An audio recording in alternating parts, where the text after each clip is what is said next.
Cursed. Cursed.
What is up? What is up? What is up? Is the mic working? It is. What's going on, guys? I hope everyone's doing well. I hope everyone's doing fine. I hope everyone's doing fantastic. I know it's a work week. I know it's late. Just give me a break here this week. Just give me a break here this week because we're going to be having like 5 streams a week.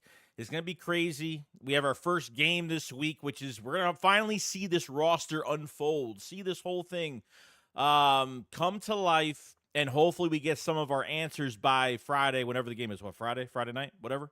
Which is great, which is fantastic. And really, after that first preseason game, we're going to want the season to start immediately as fast as possible. Okay? So I think there's a lot of exciting things to talk about today. I think really since we've had, 8 days of training camp, a week and a half, a week and a day of training camp at this point, there is a lot to talk about here because I feel like as of right now, I think the 3 biggest weaknesses when it comes to depth to this roster is tight end, definitely tight end, definitely safety. Linebacker, I think, is a huge glaring issue that the Eagles are just not fixing at this point because, if a starter goes down, all it's going to take is one injury. I feel like at safety, all it's going to take is one injury. So linebackers, all it's going to take is one injury. Tight end, if Dallas Goedert goes down, do we have enough with Grant Calcaterra? Do we have enough with EJ, whatever his name is, that's been doing pretty good at camp? I mean, CJ Usama, you know what I mean? There's really not, Castles ended up getting hurt for the, on IR. I don't know if he came back on waivers or not to the IR, to the Eagles IR. So I have no idea. But those are really the positions, that I'm really not comfortable with right now. Defensive line, depending what Moro Jomo does, depending what, Milton Williams does for depth at DT, defensive end is really a big mystery of what they're doing with Nolan Smith. Bryce Huff, obviously, I think is going to have a good season this year. Will be a better player by next year, but I think we'll have a good season this year. Brandon Graham's going to retire after this. Josh Sweat's on a restructured deal, so obviously with him, has to really play his butt off. I heard this rumors about some Josh Sweat trade or something, which I think is a bunch of BS regardless of what's really going on here. But how about Johnny Wilson? How about Grant? How about Britton Covey? You know what I mean? How about something, shit. I mean, I'll say right now, how about Kenneth Gainwell? I mean, there's some really, there's some guys really been turning up pretty good. Been pretty excited. This is probably one of the most closest I would have to say is one of those camps where like there is nobody really leading by that much, which is not a bad thing at all, especially at cornerback. We could say who's kind of leading from what we're hearing. If you want to say Paris Campbell's the leading wide receiver 3, if you want to say Isaiah Rodgers is probably leading at cornerback for the number 2 spot right now. What are they doing with Quinyon Mitchell? Cooper DeJean, when is he coming back? Still a timetable on it. I'm hoping Cooper DeJean comes back at least by August 11th, which is Sunday after this preseason game this week. That's what I'm really hoping he comes back. But like I said, everything is so in the air right now, but I am here. And we are ready to do this because I feel like you guys have questions. I kind of, not to be a dick or anything, but I don't want to talk about one position the whole entire stream. We're talking about everything today because I feel like there's plenty to talk about here. Okay. So that's why we're doing this tonight, doing our thing. Love everybody that's in the chat. Thank you so much. We have Logan Motorsports, Bleeding, Kelly Green. What's going on? SMD, Eagles, what's going on? SMD says, don't forget to like the stream and subscribe if you're new. Go Birds, appreciate it so much. SMD, Joe, Joe Masasi, what's going on, dude? Jay Tyler, what's going on? Ron, what's good, Shakes? I'm so ready for the I'm ready. I'm ready to go. I'm ready to go. Chris says, yo, Shakes, how are you, buddy? Get ready for this season like no other. It's going to be a ride, and I hope it is. This is a Super Bowl or bust year. I think we all know this at this point, where there's really no excuses going forward with this roster. And honestly, I feel very good about the coordinators. I honestly feel more I feel more comfortable with Kellen Moore right now, because not only is he just, this defense is new and there's pre-snap motion and all this crap that we've been missing since last year, but he's taking things from Jalen Hurts. He's taking certain plays that Jalen Hurts did well, taking certain aspects of his game from last year he did really well, and kind of incorporating it, but, adding a 95% new type of playbook. And Vic Fangio, I feel good about Vic. I feel like he does have full control over everything. The problem I have right now is I hope he has a certain guys right for the scheme. And there's only really a few positions, like I said, that, I kind of uncomfortable with right now. Not that it can't get better, but I feel like we're not set in stone yet, which isn't bad because we haven't been through a preseason game. We haven't been through joint practices yet. So, that's another thing right there. Shrek Smith, Ian, what's going on? Who dat, my dude? What's going on, dude? Chris Scott says Simmons will sign after the first preseason game. Judon might be added as well for a 4th-round pick. Yeah, there's been a lot of rumors about Matthew Judon getting traded to the Philadelphia Eagles. If they want to add him, I have no issue with it. Linebacker, I'm sorry, but look, the Eagles have 9 picks in the draft next year. I mean, it really wouldn't hurt at this point to grab somebody else. Justin Simmons, it just depends. Now, Chauncey ended up getting hurt today, but it wasn't serious. He came back on the field, sat on the sideline. James Bradberry took his place. It's hard for me to say that James Bradberry is gone because there's no depth behind safety. I mean, Bradberry is learning a completely new position right now. Okay, remember Vic Fangio said that, corners that transition to safety is really a small list. Every player can't do it. Every player cannot do that. So Bradberry being here, but the problem is that Bradberry has got a big salary to be a second-team tight end. A second-team safety right now. I think it's just too much. Like, if he was dirt cheap, and then fine, I get it. But he just signed a contract last year. You know what I mean? A brand new contract. So technically he's here this year and next year, throughout the 2025 season. Then he'll be a free agent after that. So there's a lot to talk about there. Chris says pass rush as of right now is a concern. This is the first year for the Philadelphia Eagles, at least from a fan perspective, that this is the first year I sit there and I'm like, oh shit, like every year I'd be like, man, we got so much, the rotation, the depth at defensive line. But you know what? The Eagles have put a lot more compensation. Okay, the Eagles have put a lot more into their secondary this year. I think we'd all agree on that. Okay. Yeah, it is a concern. It is. I mean, look, Vic Fangio with the Dolphins, obviously against the pass, is not really that great. Okay, in this scheme of defense, he wasn't great against the pass last year. But with the defensive line, he was top 3 in pressures, top 10 getting quarterback hits. So I'm hoping this defensive line could really hit home. I mean, that's what I'm hoping for going down the line. You know what I mean? Chris says Jay Wilson or Covey will start at slot. Ross won't make the team. So how many receivers do you think the Eagles are keeping this year? 5? I would probably say 5, right? Not 6, maybe 5, most likely. I mean, I think they don't keep more than 5 just because they need more. They need another roster spot to another position. There's no doubt about it. Because of safety, because of other positions that have no depth at this point.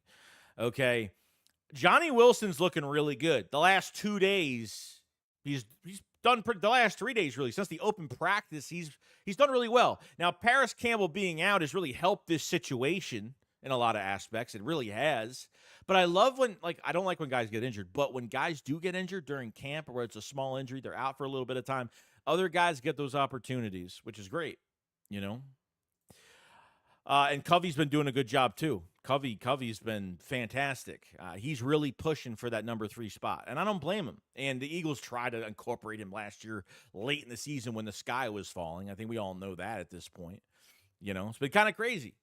Bubba says, 0-2-4, and with Cooper being hurt is not helping. No, it doesn't. So with Cooper DeJean being hurt right now, like what would Quinyon even be like getting a lot of reps right now? I mean, I know he'll get reps because it's training camp, but Cooper DeJean, would he have been a safety? Would he have been an inside guy? But I mean, Nick had the press conference a couple days ago, and he has no answer for Cooper DeJean.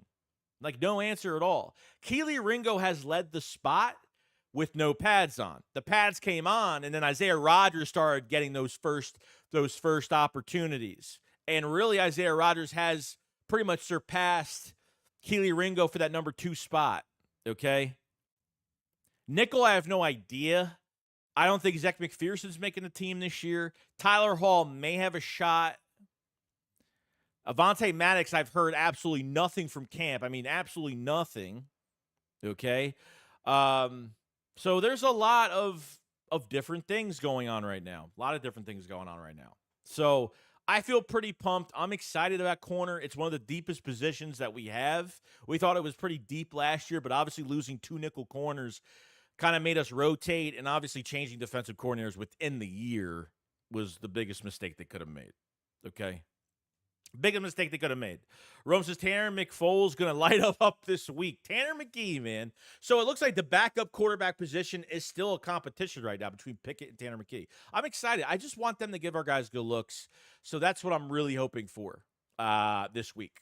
That's what I'm hoping for. So we'll see. We'll find out. And we'll be ready to go. Appreciate the 93 in the chat. Guys, haven't subscribed to the channel, like the stream if you guys have it. Either check the pinned comment, join and become a member today. We got a lot of stuff going on this week. We'll have a few streams this week, but appreciate everybody that's been not only supporting forever, but supporting during this offseason program as well. So thank you so much to everybody. So Chris says 6 wide receivers. Okay. We will see. It really depends on the injuries we have by like the regular season. I mean, that's what it really depends on at this point. But was it Howie put a lot of resources into cornerbacks and they're still getting cooked? Who's getting cooked though? Who's getting cooked? What are you saying?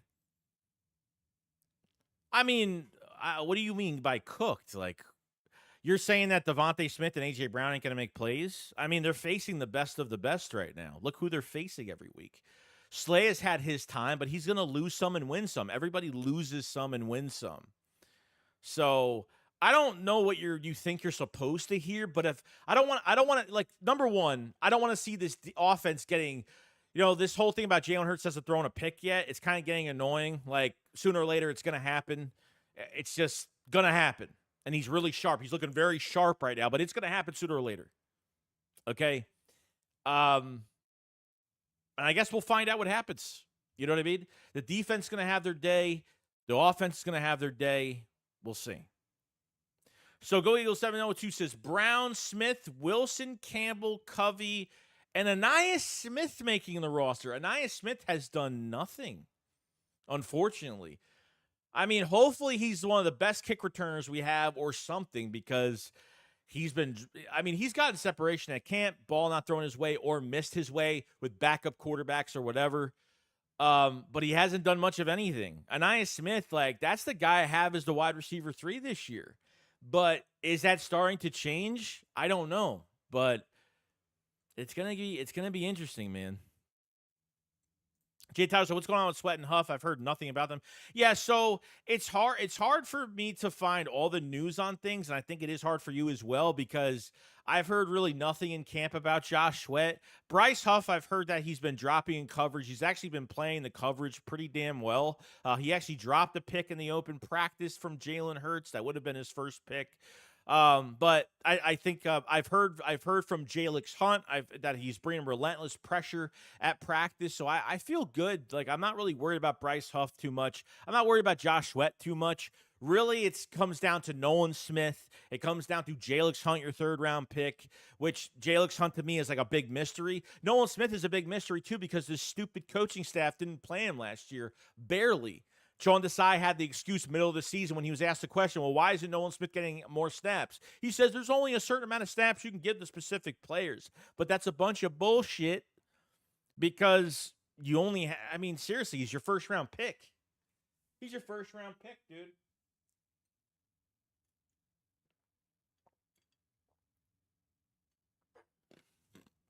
You know? Chris Scott says Howie in a shocker trades a third pick for Tank Dell. I honestly, dude, I don't really know if they'll trade for a wide receiver at this point. I don't know if they trade. The other receiver from Houston, I think could be available for them. I don't know if they make a move at this point for wide receiver. I think they're kind of done at this point. Rakeem said, I think Anaya Smith goes to the practice squad and they keep Ross. I feel like Ross has had a really strong camp. I feel like he's had a really, really strong camp.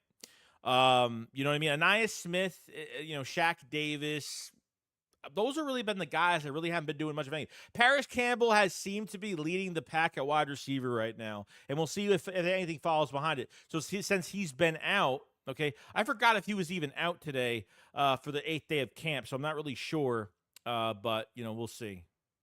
Eagles on good says Darius Slay getting cooked by AJ and Smitty. Yeah, he has. He totally has been. I'm not going to lie and try to defend him, but he has been getting cooked by both of them. Chris says if A. Smith goes on the practice squad, he'll get picked up quick. That's how I feel.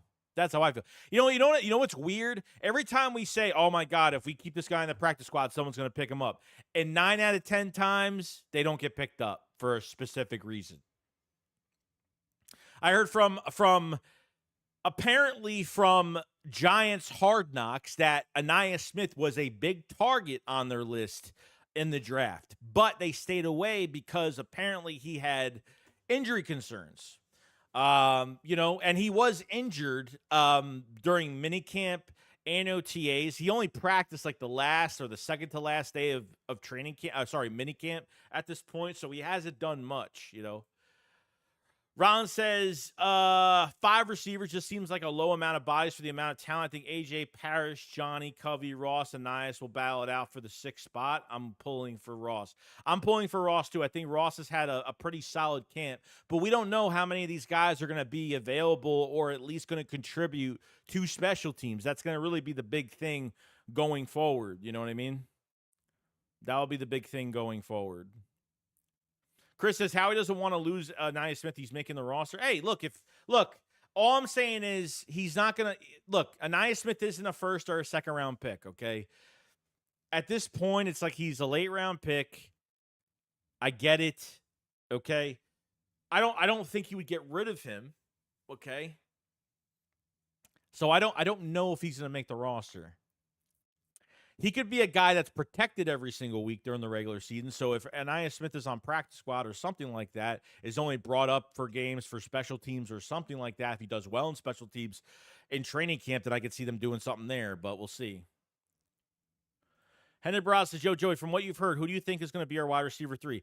I think it's honestly, it's really, I figured it's going to be Anaya Smith, so that it's not looking great right now. Paris Campbell seems to have been the guy that's making the bigger plays during camp, and he's looked really solid, fantastic. But Johnny Wilson, and I'm not going to go crazy, but Johnny Wilson has done really well. He's really since the open practice, he has been balling. And Britton Covey is starting to make his case a little bit now.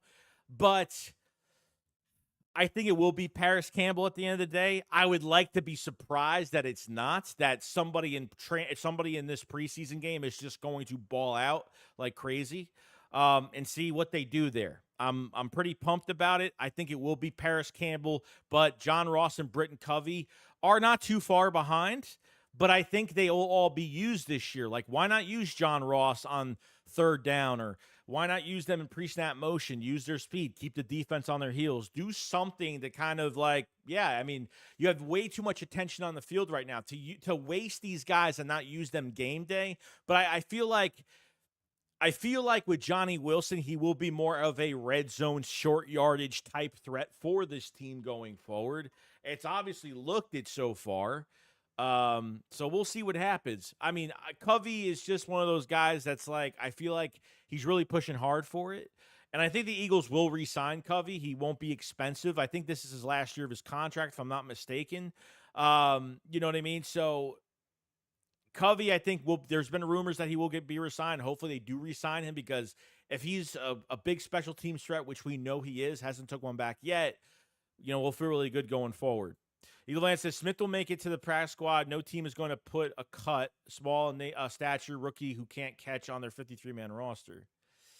Yeah, I mean, that's if you're not catching a ball in practice, in training camp at least, then there's problems. So, I haven't heard nothing about Austin Watkins. Like nothing. And I totally forgot about him. And Austin Watkins, the Eagles picked him up at the end of this past year. Austin Watkins was like probably one of the best receivers in preseason last season with the Browns. We faced the Browns last year. Austin Watkins did a pretty good number on us in that game. Terrence says Wilson can bring some great mismatches for smaller size DB rooms we can go against. No, I totally agree. I totally agree with that. I think you could use some of these specific guys. I think you could use Johnny Wilson for specific plays and use them for short yardage. And they could do, 6'7" is not something you can ignore.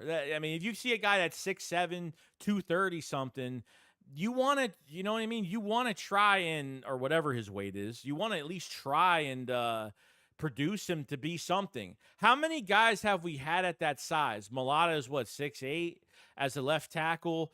Tyree Jackson was, I don't know how, he was pretty tall. I mean, he had anybody. I think he was a lot bigger than Johnny Wilson as well, but the guy just couldn't stay healthy. Like Trevon Grimes was another guy that had good speed for his size, but he ended up getting hurt from Florida, which really sucked because I was really excited about him. What was that, a few years ago? I don't even remember when that was. It's been so damn long at this point. Adam, what's going on, man? Say, hey, Joey, just came from the vid. Why don't we mix in some Ben Van Simmeren at linebacker freaky athlete? Could be good on Vic's system. Not sure the issue has not to not be a backup. Yeah, I mean, he's shown a little tiny bit in training camp. I haven't heard his name too much. He is a freak athlete. It really comes down to terminology and stuff. And obviously the practices training camp seems a lot more demanding this year. I've noticed even Paris Campbell had that podcast, I think a few days in to Eagles training camp, and he was talking about how the practices are pretty intense. Like they're not relaxing at all. So that's a really good situation going forward.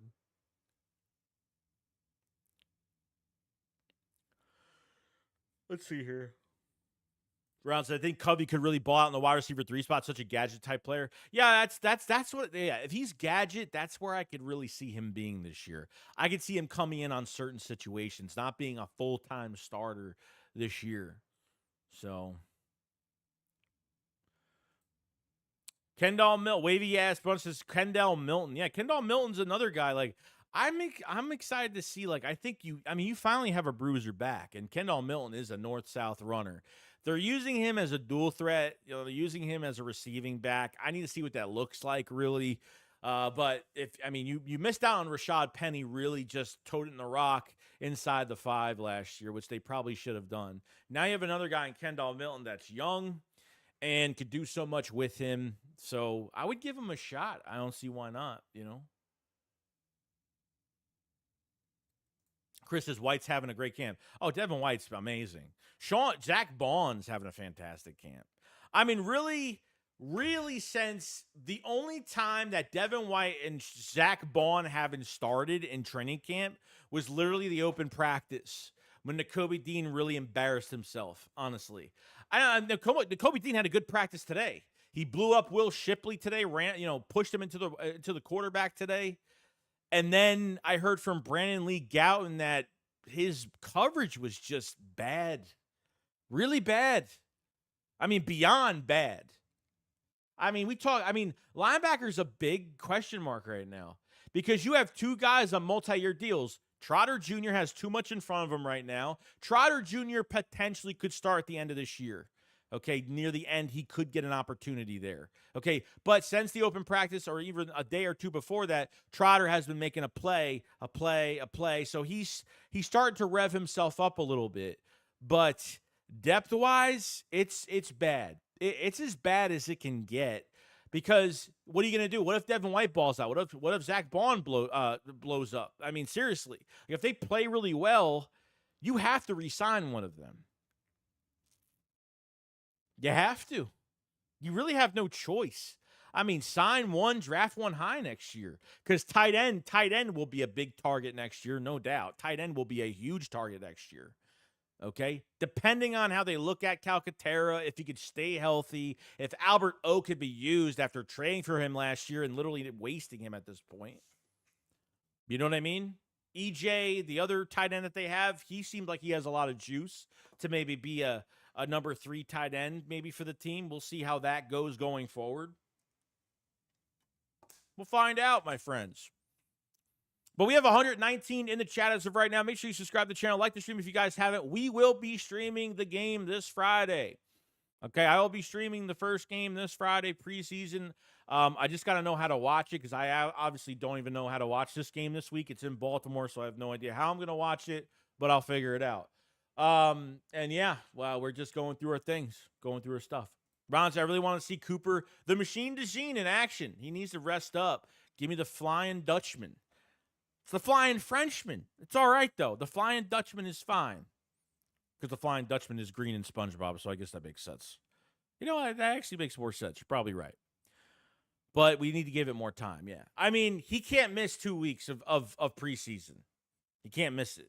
Well, who's our second game opponent? If it's the Patriots, we have joint practices that week. He misses the joint practices. He's down to playing 1 game of preseason and then practicing with the team for a couple weeks before our first game in Brazil. Antonio Holmes says, Aquara and Terrell Lewis, I was hoping they would get an opportunity. Yeah, you know what? I totally forgot about those 2 guys because Aquara was, I think he played for the Lions. I forgot, but he's shown a lot of flash. Never really had a consistent opportunity with the franchise he was with, and the Eagles picked him up. You know, they added a lot of bodies at linebacker, but it seems like it still looks it just doesn't look good right now. Like linebacker, I am fully aware that this position is just still a big weakness, not laid out like it should be going forward, because Nakobe Dean, I just don't trust right now because, number one, he's staying healthy, which is good. Just think about it. Nakobe Dean literally just passed his physical, or at least he was Nakobe Dean was literally allowed to practice. He was accepted for full pads, I think, the day before we got into full pads. The guy was in a boot till February. He didn't OTAs and minicamp, he barely even practiced. I don't know what to say about it, honestly. I really don't. Linebackers is a mess. They signed this guy today. What's this guy's name? Who they signed today? Who, what, where, when, how? Let me check. Let me read something to you guys. I said in my video today because he's only played. All right, so that new linebacker we signed today, he's only played like out of 4 years, he's only played 16% on defense. That's it. That's all he's done. He hasn't done anything. So adding him is literally just like a body. He's just a body. That's all it is. I saw the name and I was like, eh. He was with the Eagles during minicamp, from what I heard. And that's really it, dude. There's nothing flashy about it. Quarterman, yeah, Quarterman. He's barely played on a defense, period. He's been a special teamer. He's played over 50 to 60% of the snaps on special teams for 4 years. Those are over 50%, 60% numbers. But playing in a defense as a linebacker, nah, barely. He's barely walked on the turf.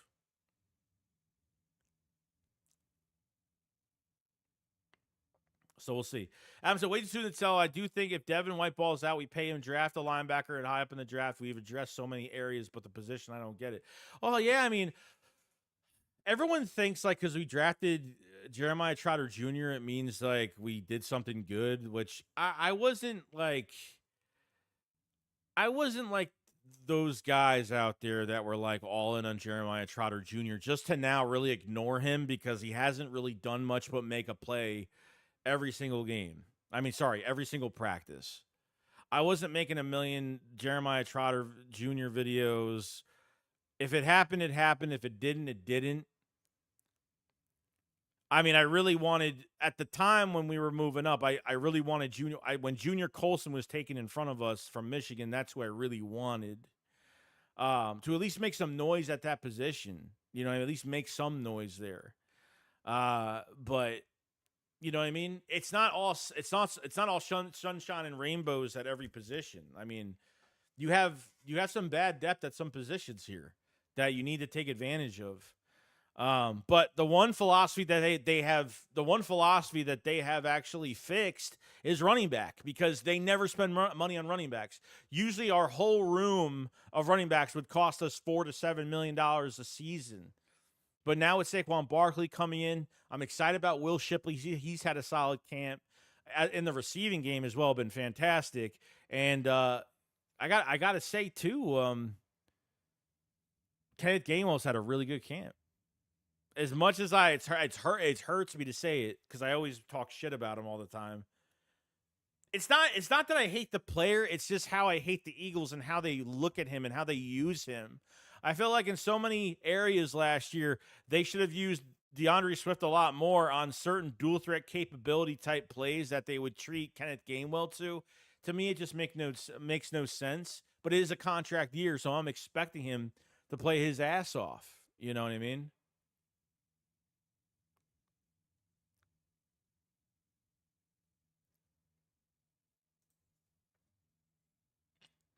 Donnie Four, what's going on, man? He says, "What up, Joey? I heard Nick Sirianni said the Bond strikes the gap hard. Sounds promising. He bounces it." No, I don't know. I mean, that's what I heard. That's what I heard. He's one of the toughest players on this team. Zach Bond was a defensive end transition to an off-ball linebacker. I mean, he transitioned with the Saints from defensive end, off-ball linebacker, had a couple picks at the end of last year. You know, he's just playing for a contract next year. And, you know, we might have hit some good luck with him. I don't know, but it sounds like every time he's on the field, he's always in the right spot at the right time. He's a great tackler, and he's very good in coverage. I think he might be at least probably I think out of everybody, every linebacker, he's probably our best coverage guy right now. You know? Tommy says it's time for Howard to accept that Dean wasn't who he thought he was. I thought he'd be something too, but not looking good. And honestly, like the people that defend Nakobe Dean, I have no issue with it. I really don't. But honestly, don't tell me don't just say something bad towards me because I tell me I don't like Nakobe Dean, but he hasn't done anything. Like he hasn't done anything. Like literally in 22, when we were up by a few scores in games, they throw Nakobe Dean in there, and he flashed so hard, and he made plays, and he made tackles, and he did so well. Then the Eagles went to 23 saying, let's just put mediocre talent around Nakobe Dean. As long as we have Nakobe Dean, who gives a shit? And that's what they did. Then 23, he missed the whole entire offseason program, which as a young player, you miss that. You're done for the season, in my opinion, because there's no way you're coming back ready off an injury and you barely have even practiced with the team and learned more terminology, and your body's just not ready for it. So not only did he miss the offseason program, okay, he was on IR 2 times. Now, as a team of every franchise in the NFL, you can only put 8 guys on IR a year. So you can't, once you hit that 8-person limit on IR, you know, then you can't use it anymore. From what I heard, I think it's only 8. You can only do it 8 times, and he did it twice last year. So he didn't practice in OTAs. He didn't practice barely in minicamp. So he didn't do much of anything. So then people defend him, and it's like, well, I don't know what to really defend at this point with him because his availability is really in question. You know what I mean? It's just in huge question right now. But I guess we'll find out. You know, I guess we'll find out.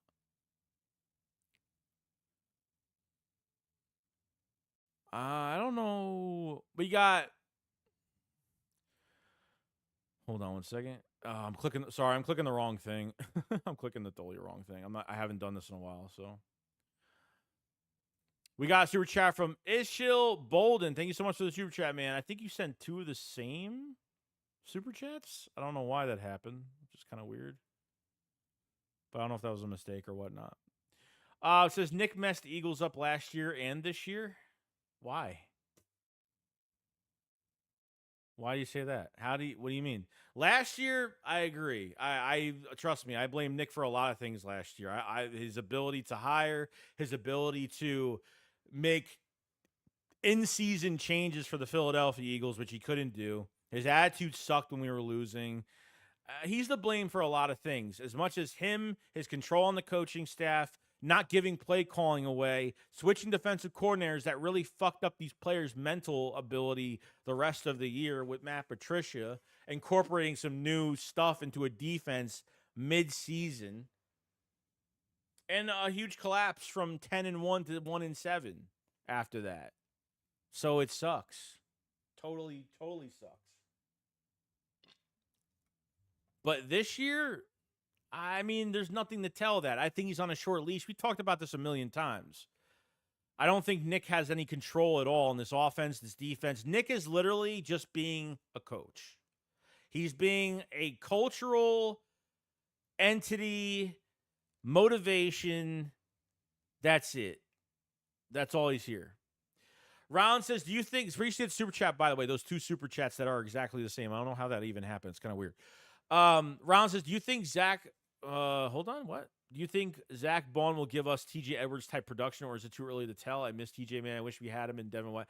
If we had TJ Edwards in the building, it would have been a lot easier this year, and they didn't pay him. And it was affordable. He goes back to his hometown, and he balls out last year. And that hurts, man. It hurts when you see linebackers do that.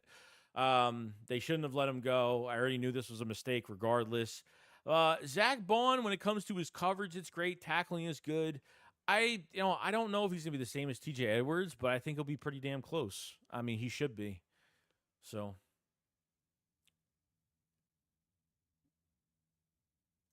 Ian says last year Nick did mess up this year. Don't know yet. Ron said, I figured Dallas G, Grant, and Albert O would be our tight ends, but I haven't heard a damn thing about Albert O. I've heard nothing about Albert O. Nothing on Albert O. Calcaterra, yes. Calcaterra looks good. That EJ, what's his name? Who's the tight end for the Eagles right now? That EJ dude seems to be being pretty productive as of late. So we'll see how that situation goes going forward. I'm not really sure. You know? Not sure.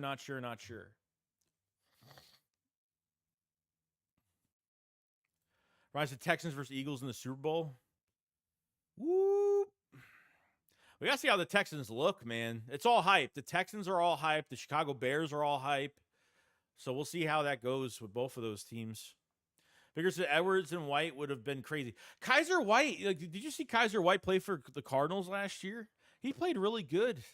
And another thing that's Nick's fault. This defense, how he's treated this defense. Look, when Gannon came to Philadelphia, how aggressive he was. I'm like, wow, it's weird how he wasn't aggressive with us. You know why? Because that fucking coach, that head coach of ours, limited what this defense could do last year. There's no way Gannon goes from that in 22 to the Cardinals, even though that team was horrible last year, but at least they were aggressive, you know? Just because the team blitzes the most in the NFL, it doesn't mean that they're the best defense. Mostly the teams that blitz the most are not the most successful teams.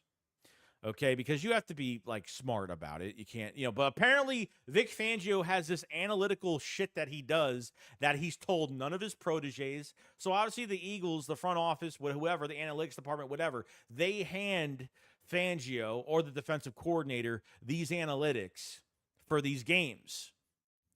And then he takes those analytics and he does something with them. He said what he didn't necessarily say what he does, but there's something going on with that. So he's hiding something, going forward. We'll see, Harris, I wanted the 49ers on our schedule. Hey, you know what? We might see them in the playoffs. Who knows, Tanner said the best blocker wins the tight end 2 job. Oh, I agree with that. I totally agree with that. You know, Jack Stahl was really a big Jack Stahl was a big loss last year. I started going into this season, going to this offseason to the Giants. You know, Jack Stahl at least did a lot of the dirty work, and he had some reliable hands at times. He had a starting experience, but Calcaterra has starting experience. He's a little bit faster, so we'll see how his blocking is. I'm not really sure. You know, we'll see. Yes, EJ Jenkins. That's the other tight end that we have right now. I think not today, but the other day he looked pretty damn good. Seemed like he was the tight end that had a lot of juice, good speed. We'll see what happens. You know what I mean? 3 tight ends they'll keep, you know, I would have to say, from what it looks like. You need as many as possible because, you know, Dallas Goedert's got to stay healthy.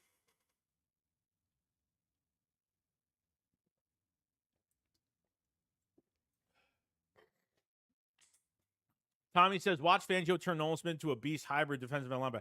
I hope so. And the crazy thing is, like Nolan Smith hasn't really, he's done some things in training camp. He hasn't been like highly, you know, I haven't heard too much, but I've heard a few things. So it just sucks, man. It sucks that I'm really hoping that 3-4 years down the road, I'm just saying 15 years down the road, we're going to look back at this whole entire thing that's going on and say, man, we had some monster players in this franchise during this time, during this golden era, but we just couldn't get the coaching staff to make things right.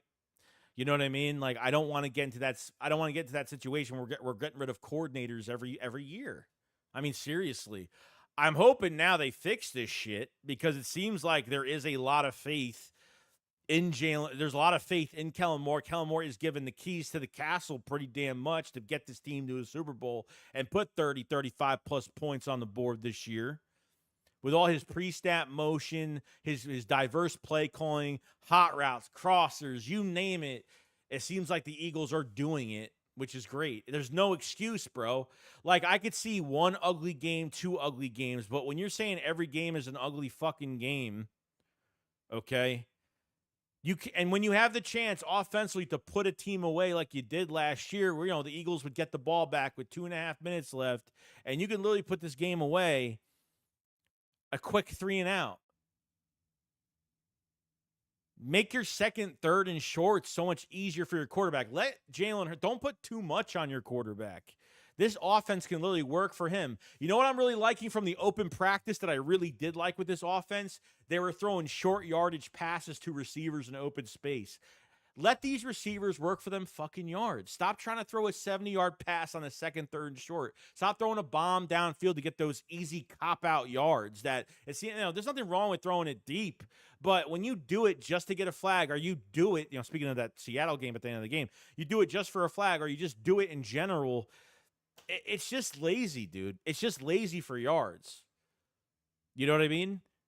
There's so much they could do. Like, there's so many weapons. Like, there's just so much. There's really no excuse. This roster on paper is probably the best roster that Kellen Moore has ever fucking had control of.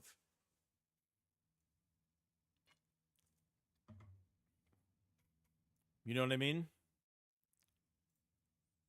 Cade, what's going on, dude?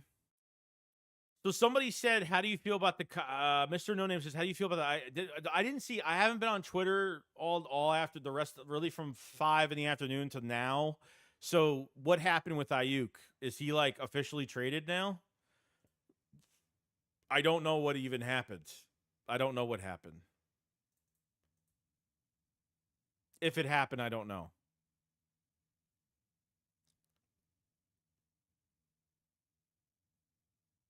You know what? Another thing that was funny today that happened at training camp with Fangio's press conference, that Fangio and the Dolphins actually tried to trade for Milton Williams last year, and Howie Roseman denied them. I thought that was pretty funny. So there was talks of a Milton Williams trade, which is kind of nuts. Kind of nuts. Tommy Five says, Kellen smart enough to call a screenplays where Smitty has to block like last year. Yeah, I agree. You don't want to put him in that situation at all. But screen passes are fine, but you got to do them when they work. They made screen passes as it was like their main bread and butter of what they do. Now, I could kind of say that they used to do that years ago a lot, but you got to really call it at the right time for it to work. Your substitutions in games, when you take after a big run by DeAndre Swift, you take him out. You get a big run with DeAndre Swift, and on first down, you run him for 3 yards, and then they take him out, put Gainwell in. The defense knows what's going on, what play they're doing, because the Eagles just weren't diverse in what they were doing with their players upon substitutions. They were ready for a thrown pass to Gainwell. Like when Gainwell went in that short motion inside, then went outside to the sideline and they threw to him. How many times have they done that play? They've done it a million times. A million times. Carrie Hobbs says, did y'all see the Olympics flag football commercial? Oh, the Jalen Hurts commercial was awesome. Yeah, I ran into that randomly. So the NFL is going to have flag football now. So that means what? So they're actually going to be taking NFL players to do this? That's pretty cool. I mean, obviously, you got to make sure they don't get hurt. It's the last thing. I mean, it's flag football, so they shouldn't get hurt unless they, tweak something or, pull something, whatever, which could happen. That's awesome, though. That's really cool. So they'll probably they'll take, depending on how they'll do it, they'll take a couple, how many quarterbacks are they going to take over there? How many teams are going to, how many rotations can they do with specific guys? Or is it just one team of a certain amount of guys? You know what I mean? That's going to be fun. That's going to be something to root for, That'll be exciting to kind of see down the road. We have 155 of the chat now. Thank you guys for joining me on this late night stream. We're going to be doing more streams this week. Yes, we are streaming the game again, the first preseason game against the Ravens against Baltimore this week. If you guys haven't subscribe to the channel. Make sure you like the stream. It does help out the channel tremendously. Thank you so much, everybody joining tonight. I'm not done with the stream yet. I don't know how long we've been streaming for. Probably I don't even know actually. But I mean, this week is gonna be nuts. It's gonna be absolutely insane.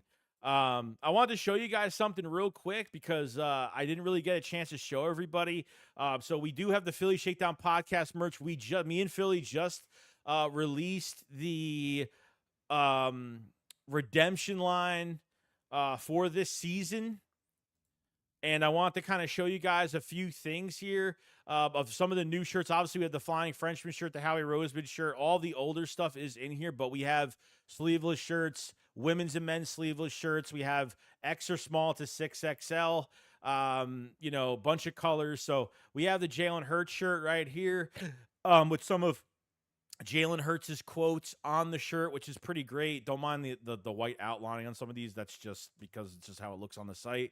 But these are some of the shirts. Obviously, it says QB1 for Jalen Hurts. Some of his sayings, QB1 on there, which I think is a fantastic shirt. We have our Saquon MetLife shirt, which is one of my favorites. Kind of nick at the Giant fans a little bit. Which looks pretty damn cool. The MetLife on fire, him jumping over in an Eagles uniform, I think is pretty damn cool. So we have that one in the works as well. That's already out online. We have the first AJ Brown shirt, which we made is the Swole Batman or Swole shirt in general. A bunch of pictures of AJ Brown on it, which we really do like. One of my favorite ones here is the Slim Reaper shirt. Devontae Smith, obviously with the Reaper weapon, which is great. So that's really cool. We have probably my favorite shirt, and I love all of them. This is probably my favorite one. Is the Swole Batman shirt with AJ. And this kind of it takes on the new Batman movie with what's his face. Kind of a take on that a little bit. Obviously, with the Baclavia inside the helmet, and obviously with the black cape coming down. So that is the Swole Batman shirt as of right now. So the link for this is in the description below for all of the merch. I just want to showcase it right now because I put a post up and people were confused on, are the shirts out? What's going on? But I hope me and Philly have put a lot of work into these shirts with our designer in Florida. His name is Omar. He's a subscriber of ours, really great guy. So definitely grab some merch before the season starts. But August, we're going to have in August, we're going to have a limited edition t-shirt, and we're going to have, that's going to come with a few items, specialty items that me and Philly have created ourselves. And we're going to be having something else that's coming out. Different piece of clothing, but it's going to be very, very good quality, very, very good. And I think you guys are gonna like it. That I kind of won't tell you what it is, but wait. So this will be like by the end of August, we'll have that coming out on a limited edition t-shirt with a few surprises that come with it. So you get more than just a t-shirt and all that stuff. We're only selling a certain amount of them. We're not going crazy with that. And obviously another piece of clothing that's going to be great. So I hope everybody,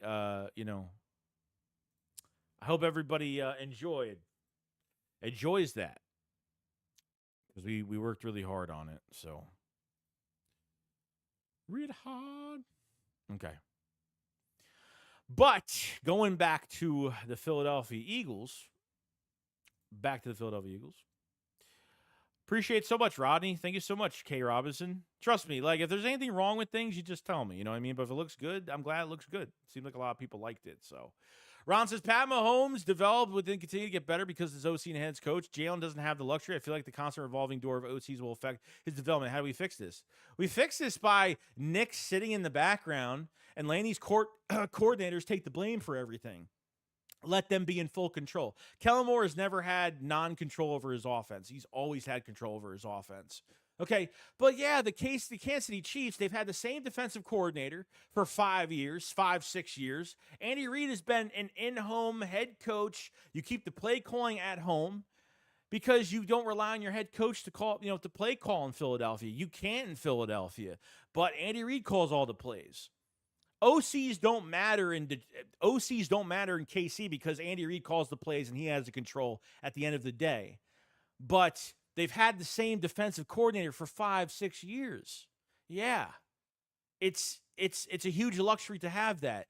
This is Jalen Hurts' 11th offensive coordinator. I mean, that's crazy, dude. I mean, that's just insane, dude. Insane. You know? Tommy said, this is crazy. DraftKings has Jalen Hurts to win MVP and Eagles to win Super Bowl at the same odds. That's kind of nuts, man. I don't want to get ahead of myself, but I hope. I really hope. Appreciate Ebus so much, man. OG Griffith says, I'm a big fan of Eagles 24 season. Better Eagles win 14-3. I'm going to be uncle. It's a girl. That's awesome, dude. Yeah, I mean, I say 13 wins. You know, I think 13 wins this year, 13 plus if they really surprise me even more. I mean, I got it. It's obviously automatic. A 11 win season is ridiculous. K. Robbins says, I think we have the right coordinators now, and if Kellen doesn't leave, we are set. Well, that's the whole thing. They can't fire Nick Sirianni unless they can't fire. No, there's no unless. They can't fire him. If the Eagles have a good year, they can't fire Nick at the end of the year. Say they win the Super Bowl. Say they just win the NFC Championship and lose the Super Bowl. I don't know.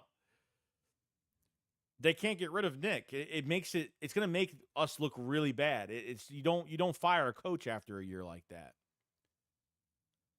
You know what I mean? You don't fire a coach like that. They could demote him into an assistant head coach and let Kellen Moore. Now, Kellen Moore, because I feel like, do you lose the locker room if you get rid of Nick Sirianni? Like, that's the question, really, going forward. Because a lot of these players were right behind Nick, whether it was just veterans. A lot of players had no issue with Nick.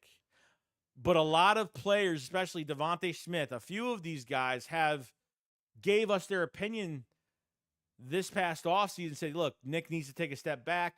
Devontae Smith, from the outside looking in, that's where he has to be. That's where he should be. Nick should be Nick created the culture in Philadelphia. Since 21, he's created this new culture. And I think positively it has worked. So to fire him after this year, I think it's really just a demotion. I think it's really just a demotion to assistant head coach. And letting Kellen Moore get his flowers, because you can't block Kellen Moore from getting a head coaching job.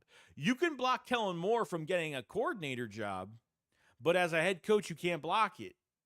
So, if the Eagles play well this year, there's going to be teams calling for his services. If Kellen Moore was already a head coach, then it would be a different story, and then he would be here, and then he doesn't really care at this point.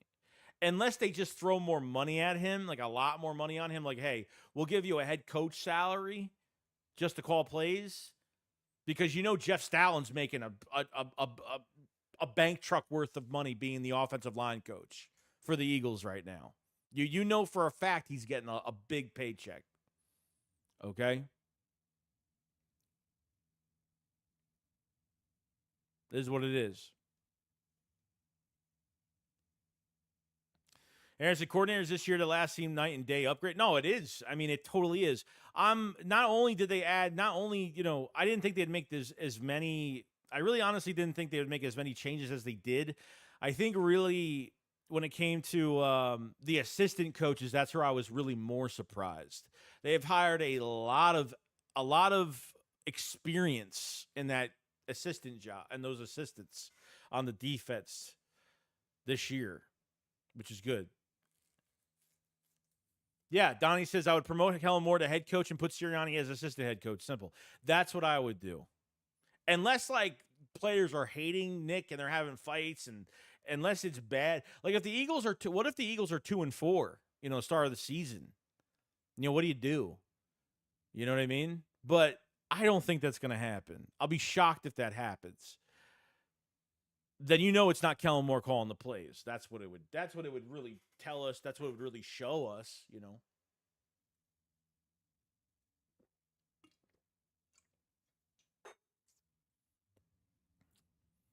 Elmar, so I just came on here and I'm leaving talking dumb. Whoa, got some weirdos, man. Got some weird people talking dumb. Okay. I know Kellen Moore is going to use Covey, Barkley, and Johnny Wilson in unique ways to win. Yeah, I think Johnny Wilson will be situational. I think Covey will be situational. I don't think they're going to be the wide receiver 3 for the whole season. I think they will use a variety of wide receivers for that 3 spot for certain situations throughout the season. I think Paris Campbell will be your primary, and your trickery is going to be on Johnny Wilson and obviously Britton Covey down the road.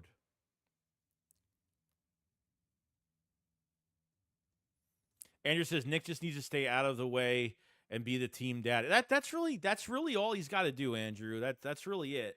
And Andrew, all he's got to do is just keep the culture in Philadelphia, keep the guys motivated, keep them up when they're down. You know what I mean? Pause. Sorry. And just keep them motivated. That's all. Aaron says Bill B is waiting, and I want him if Nick gets fired. That's definitely not happening. That rumored report on Bill Belichick, the Eagles are going to sign Bill Belichick if Nick does a bad job this year. I don't believe that shit at all. I don't believe any of that shit at all. Carol's, yeah, I don't think they're putting in all this work to use Nick's plays. You could tell it's not his, and it looks good. Yeah, there's no way it is. There's no way it is. It's looked way too much different. I mean, because realistically, dude, we literally saw what Nick did in 21 until he gave play calling to Shane Steichen. It was horrible. And Frank Reich called the plays with the Colts. Nick didn't call plays with the Colts. It's kind of insane. Milgo James, I think our offense is going to be top 5 this season for sure. Oh, it better be. It better be top 3, dude. I'm not even kidding. Top 5, it has to be. Top 3, it better be. Aiden says, hey, Joey, how you been? I've been good, Aiden. How are you, dude? Keep them up when they're... I'm just saying, I didn't say it the right way. I say, you know how I am. I say shit, don't realize how I say it. I'm just saying stuff. So, hey.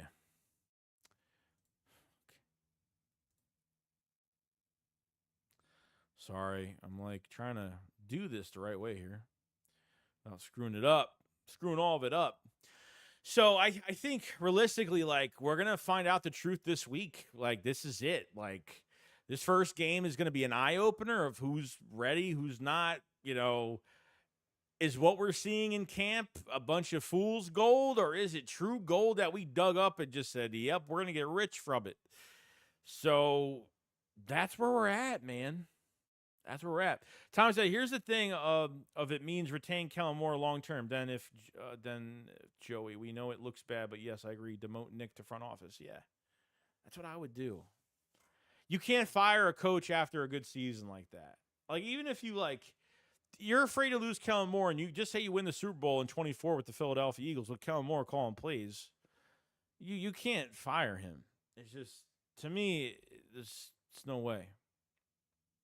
Don says, Friday is so close, bro, and we are getting there. KSF says, I'm not worried about the offense. I need the defense at least be top 10. Yeah, the defense has got to be like the defense. Realistically, you don't need like some bona fide defense to win Super Bowls. Like, you need an average defense at best. An average defense, make the stops where they count. An average defense at best. Okay, it's been a lot of Super Bowls with average defenses and a high-powered offense. This is a passing league at the end of the day. Defense, yes, should make plays, but significantly there should be a little bit of a balance, but I think the offense is obviously going to do a lot more this year. I'm hoping this defense looks good, and that's really all I'm hoping. I'm hoping that Vic Fangio doesn't set these players up to fail. He's got the right players in the right positions to win football games. He's finding out who he's got in this offseason program, so we'll see. Joseph Kropka says Eagles is going to win 13 to 15 games. Totally agree. 100% agree on that. Tommy says, we know it looks bad, but who cares? We from Philly, and we don't care. We don't fucking care. We don't care. But you know what? It kind of is a bad thing. There's things I don't care about what people say or what they do, but when it comes to firing a coach like after a good year just because you're going to lose Kellen Moore, I think that's just a really bad move to do. I think your players are going to question that after this year. I think they're going to be pissed off over that. If Nick, that's why I feel like Nick is the only reason. I think Nick is the main reason why a lot of this team does stick together. And, as much as Nick kind of dug his own hole and buried himself, this is a learning experience. If you're not good at something, just stay away from something that you're not good at. If you suck at calling plays, you can't game. I mean, you're game planning, and you're game planning for a coordinator in Brian Johnson to call your playbook. The first 3-4 games, I'll give Kellen Moore more time. Give Kellen Moore more time. Sorry. Give Brian Johnson more time. And then, by the middle of the season, Dave Spadero's getting questions from Eagle fans, and he answers and says, oh, it's Nick's game plan. Oh, yeah. Brian Johnson piggybacks off of the game plan. He calls the plays on game day. But, Nick is highly 100%. He's 100% involved in game planning every week. Why? Brian Johnson was next to Shane Steichen all year. So, I mean, you know what I mean? So it was just to not know who's in control, from a fan perspective, to not know who's control of this offense or this defense is really fucking alarming. It's really alarming. So that's where I'm kind of at with the whole situation. Lathan Mejia says, what up with Trashberry and Cooper DeJean? Haven't heard much on that. Well, Cooper DeJean's hurt right now. He's got a hamstring injury. So Cooper DeJean, I'm hoping will be back by August 11th. Really, he should only be missing this first preseason game, and I'm swearing to God he better practice in the second week for joint practice. I'm hoping. I'm really hoping. And obviously, James Bradbury's been with the second team safeties. Don't know what's going to happen. So are the Eagles going to get rid of him? Are the Eagles going to keep him even if he's bad at safety, or do they keep him because they need depth? That's really the question.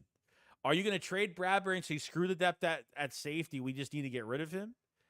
Are you going to – you're not going to get anything for him, but he's got a big salary, though.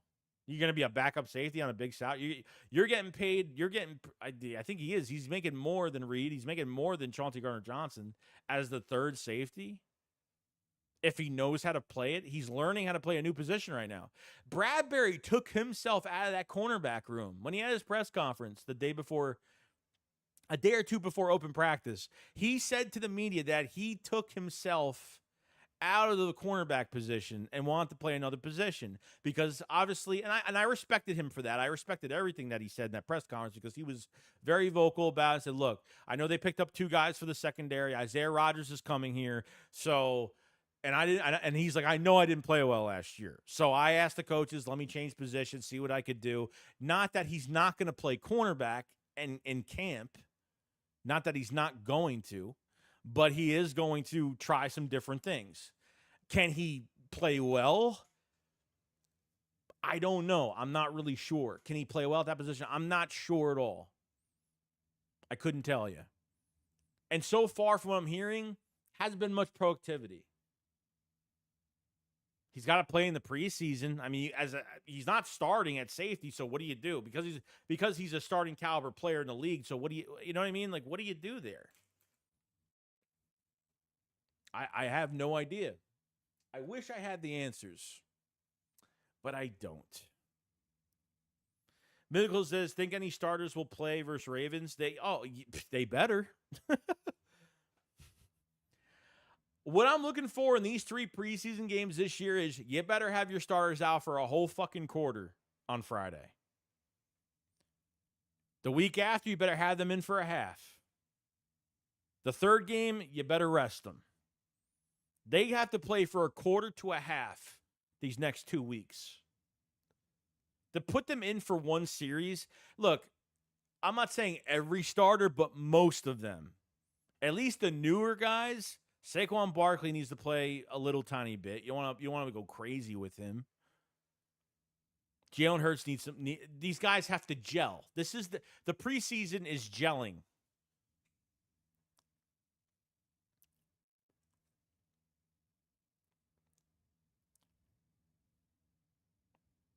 You know what I mean? So we'll see how it goes.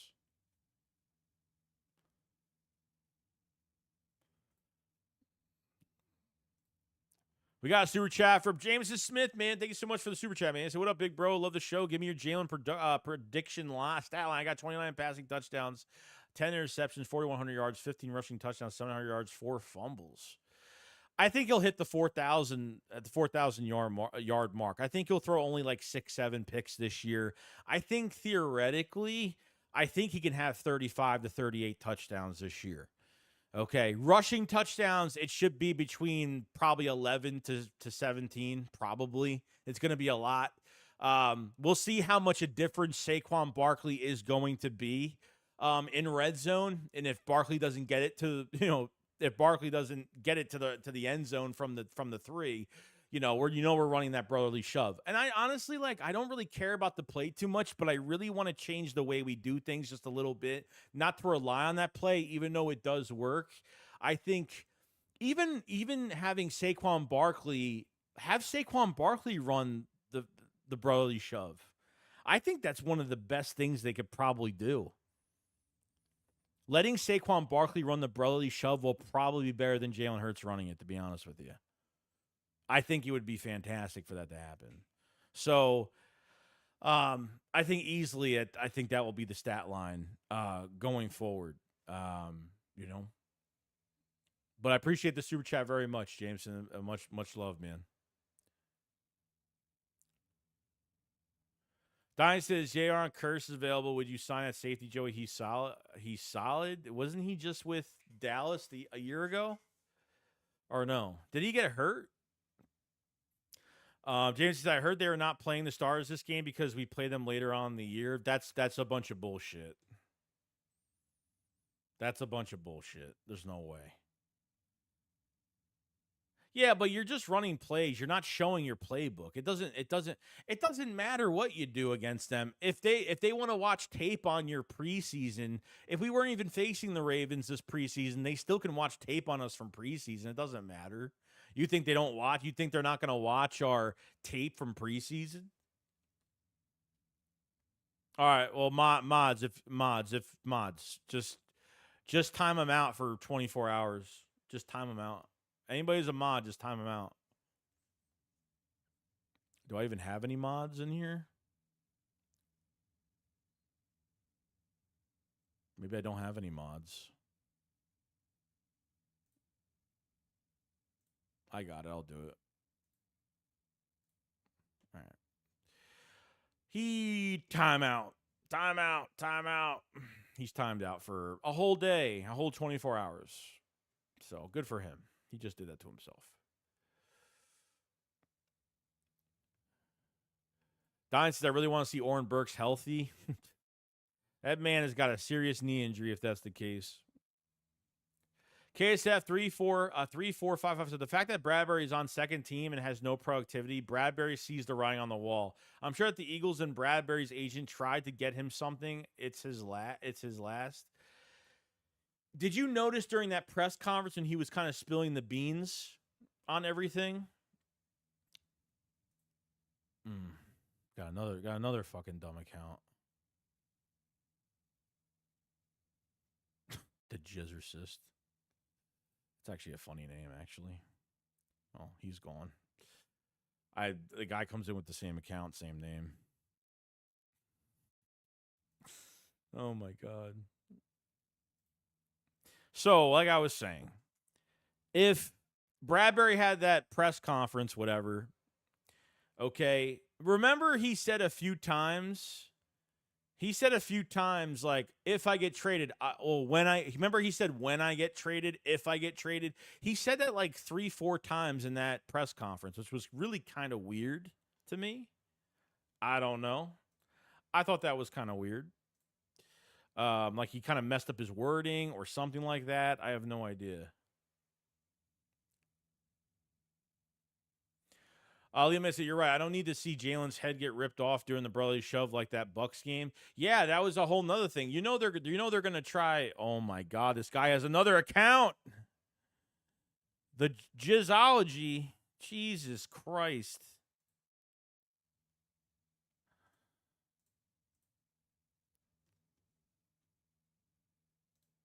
You know what the crazy part is about that when people do that? The crazy part is it's probably somebody I do know. And like it's actually that scary that it could be somebody that literally I do know. I don't know.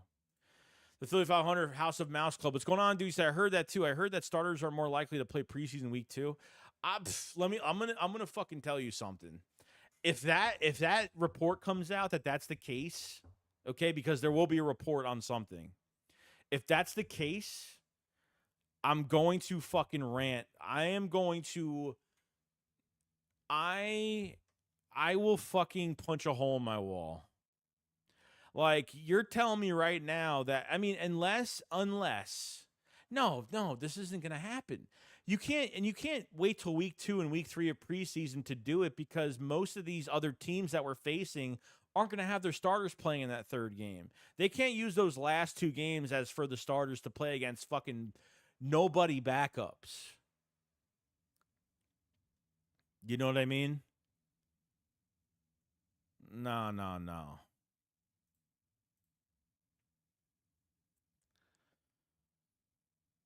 That's insane. I really hope that. I mean, I hope you guys are just like, if that's what you're hearing, that's not good. I mean, that's pretty fucking bad, honestly. I think that's really bad. I really hope not. The first 2 weeks have got to be this is the time where your offense has to really gel. Like, I'm telling you right now, like, these guys better play a fucking quarter on Friday.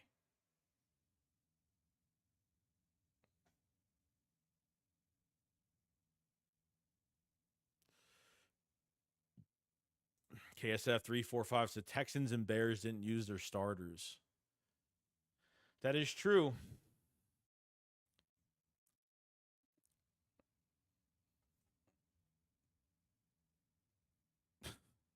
King just said, oh my God. King says, Joey Shakes, it's got nothing to do with you and no one with you. I'm an internet troll. I'm on a bunch of Ram lives with a lot of viewers in the chat. Great stream, by the way. I appreciate it. I guess you really don't have anything better to do, man. I guess people just have nothing to do. I don't know. Mirror 610 says your volume is low. I don't think it is. I don't think it is.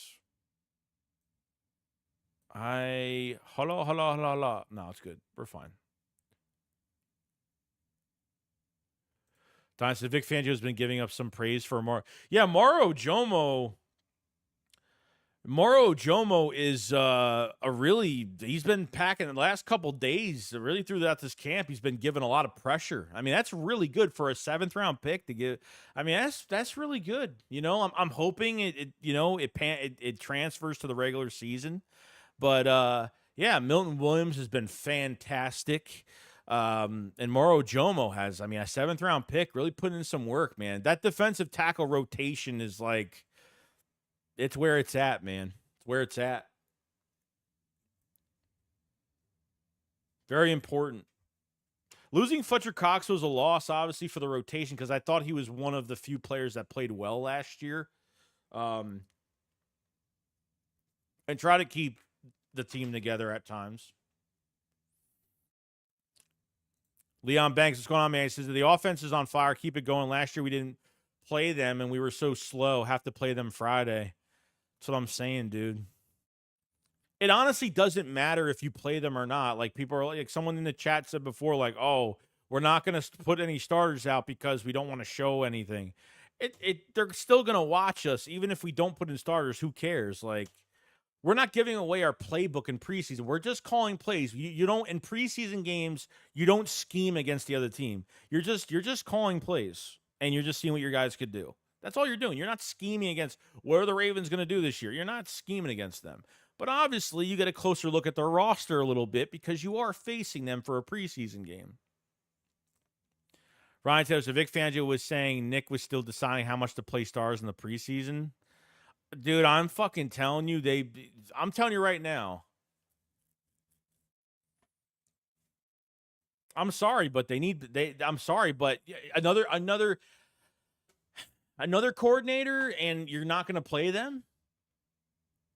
Practicing against your own team only gets you so far because every player that's on defense or offense knows every player and what they could do, what's their weakness, their strength. They know everybody.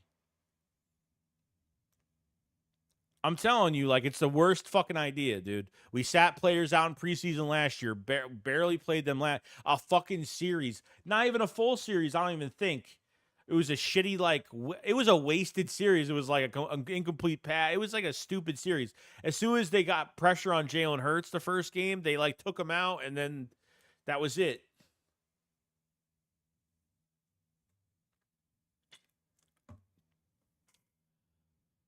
James, since I'm going to go nuts if we do sit our stars this week.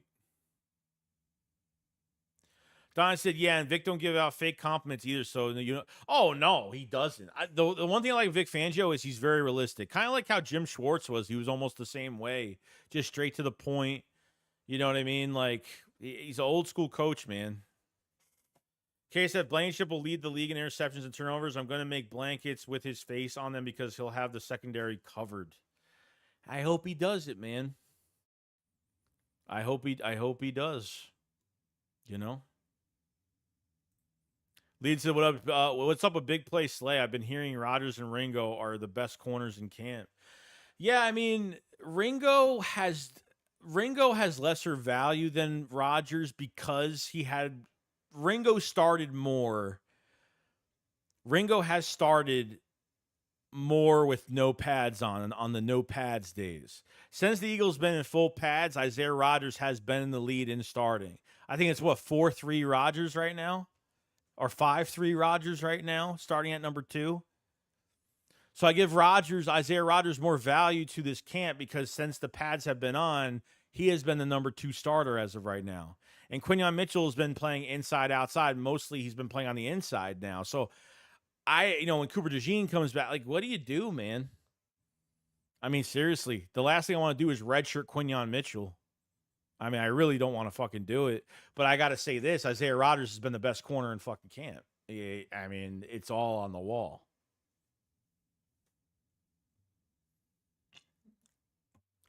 Steven says, Joey, what happened to CJ? I heard he got hurt.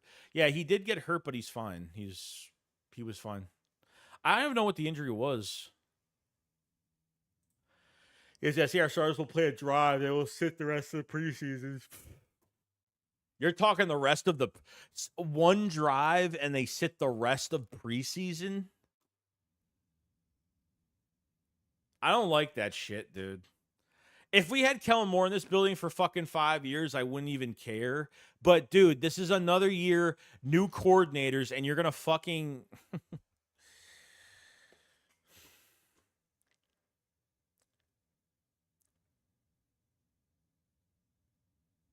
You gotta be fucking kidding me.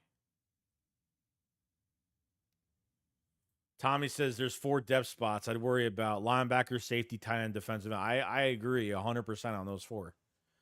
I think depth is the worst at those 4 positions as of right now. So, James said, yeah, I think CJ got hurt. Nothing serious. Odine says, damn, we got some corners. I mean, it's the total opposite. This is the first time we've had this much depth in so many years.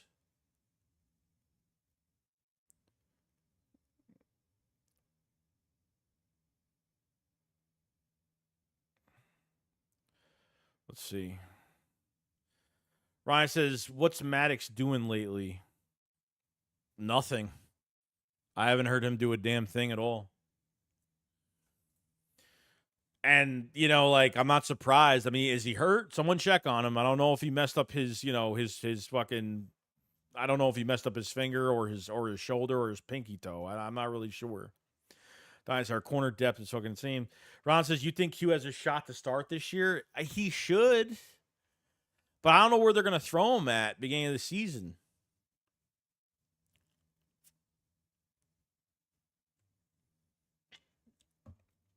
I don't know because there's so much depth right now. You really don't know where you know what's going to happen.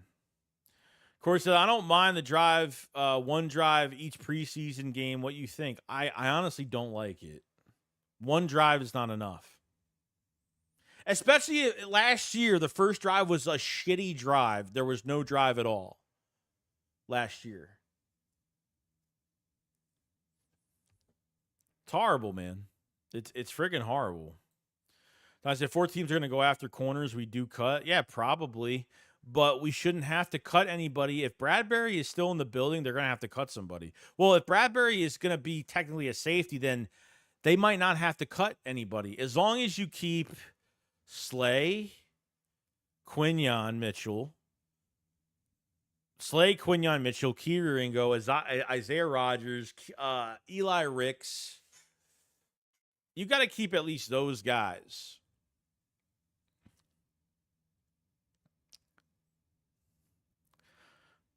What about the corner from the small school? Oh, Sean Steffens? I don't know. I mean, he had a pick 6 today. But, I mean, is it enough? He's got a pretty good story. I mean, he played for a small school for a couple years. He had like 15, 16 picks in 2 years. And then he missed a lot of college because of his mother was sick or something like that. So he had to take care of her. He took time off of his studies. So Ryan says Slay and Rodgers on the outside and Q in the slot. Yeah, well, where do you put DeJean though? Is DeJean going to be if DeJean is going to be a situational Swiss Army knife player where you could throw him in at nickel, you throw him in at outside linebacker, just something like that to let him make plays, go down and make plays on those fast break tackles, then sure.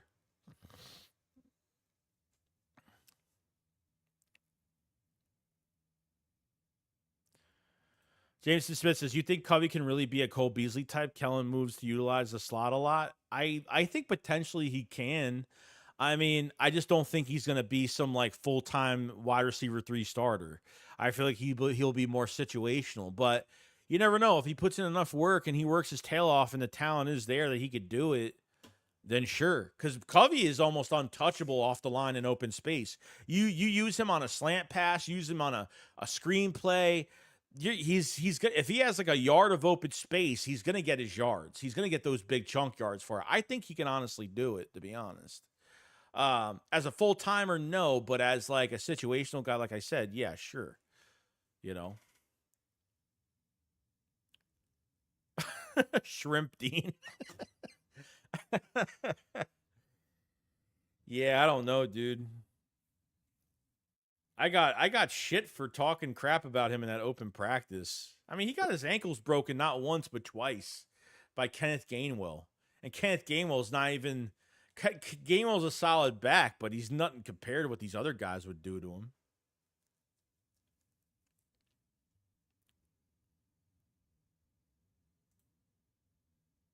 Andrew said, I hope Ringo is a beast. Same. I think he will be. Once Darius Slay leaves after this year, it's definitely going to change. Bruce said, the Gene won't see the field till after the bye. Tom said, if we weren't playing Slay so much, we could start Quignon and Roger. Yeah, if Slay wasn't here. But they're not going to move him. They're not going to move him. As much as I figured, look, last year, I thought we were losing both Bradbury and Slay last year. I thought Slay was on his way to be the starting cornerback at Baltimore. And then Big Dom gave him a call and said, dude, you need to come back. And that was the reason why he came back, because of Big Dom. And he got more money. And then he complained about tackling a specific way. He can't when he got called out on WIP, when the corners got called out on WIP for not being physical enough, Slay goes on his podcast and is like, oh, yeah, I don't want to put my helmet down. I need to be there for my kids and the future. I need to keep my body right, and I can't. Like, are you fucking serious, dude? Like, that pissed me off. Like, Slay, like, I don't even watch his podcast, but obviously if, like, something comes out from it, it will be all over Philadelphia Eagles media. Every fan to everybody's mother will be uploading that shit on X or on YouTube. So I didn't really like his softness when it came to that.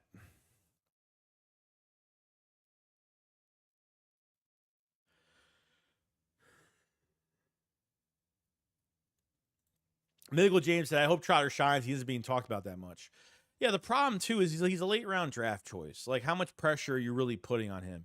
Really, since open practice, he's been making plays here and there, which is really good. So he has been making plays, which is great. He could get playing time down the line. He's not going to start beginning of the season. But, I'm rooting for the kid entirely because, God forbid, like, we need a star at linebacker. We need something to build around here, Money make not friends. Says the question will be, can he cover the pass? He didn't cover the pass today really well. Getting after the quarterback, he's good. Like today, he did really well. He literally botched Will Shipley, ran him into the quarterback, and then Brandon Lee Gowton tweets like, man, Dean's coverage is, and he just put ... and it was like, his coverage is horrible. Horrible. And the guy hasn't played that much football. We got to say this too. Like, he hasn't played much football at all. So it's like, I don't want to down him because he's been hurt most of the time. Dynasty from Devontae Smith, own words, Ringo is more physical than Isaiah Rodgers, but Isaiah Rodgers is more instinctive. Oh, that's a cool quote. That's a cool quote. I honestly like the physicality a lot more, because if you could jam these receivers, which you're not going to be able to jam the receivers because obviously, this is an off-ball scheme. But that's pretty good though. Because corners that aren't as fast on the turnaround, on the fast break, guys that aren't as athletic, if they're more instinctive and have good IQ, that they know they can't make this specific play if it happens, but if I react earlier in a specific moment because of how smart I am, it will make my talent look a lot better, even though if Ringo will be the lesser talent corner on this team, that potentially he could be the number 2 when Slay leaves. Okay, says I'm out on Dean now. Ron said Dean looked like a high school player in that practice. He didn't look good. Ross, I agree. We need to not start Slay and Q and Rodgers. Slay don't want any contract, and Q wants all. Rodgers is physical as well. Yeah, no, I get it. If Darius Slay wasn't here, this would be a different conversation right now. We would be like, man, the youth movement, here we go. I mean, we are still saying that, but Slay is really, Bradbury's out at corner now, which he says, "Oh, I'll play cornerback again." No, you won't. It doesn't look like you haven't played that position all camp. You're just saying that, but I doubt it. I completely doubt it. New enough, for instance, my question with the linebackers: can Dean play the pass cover? Freddie said, "Yo, Joey, do you think Justin Simmons would have been be like Byard last season? The only thing that makes me not want to make the move." I think, Freddie, you're kind of like thinking about last year way too much and how this defense was ran by like nobody last year. I think Byard would have done a lot more last year, but because of the way there was we had back end communication issues at the end of the season. Like even Reed Blankenship had literally a press conference today after practice on the 8th day today. He said, in other words, I'll say what this defense was last year, it was brutal. And Sidney Brown talked about the soft end practices. Reed Blankenship talked about incorporating new things in the defense with a new coordinator is not helping. This was in season. You know?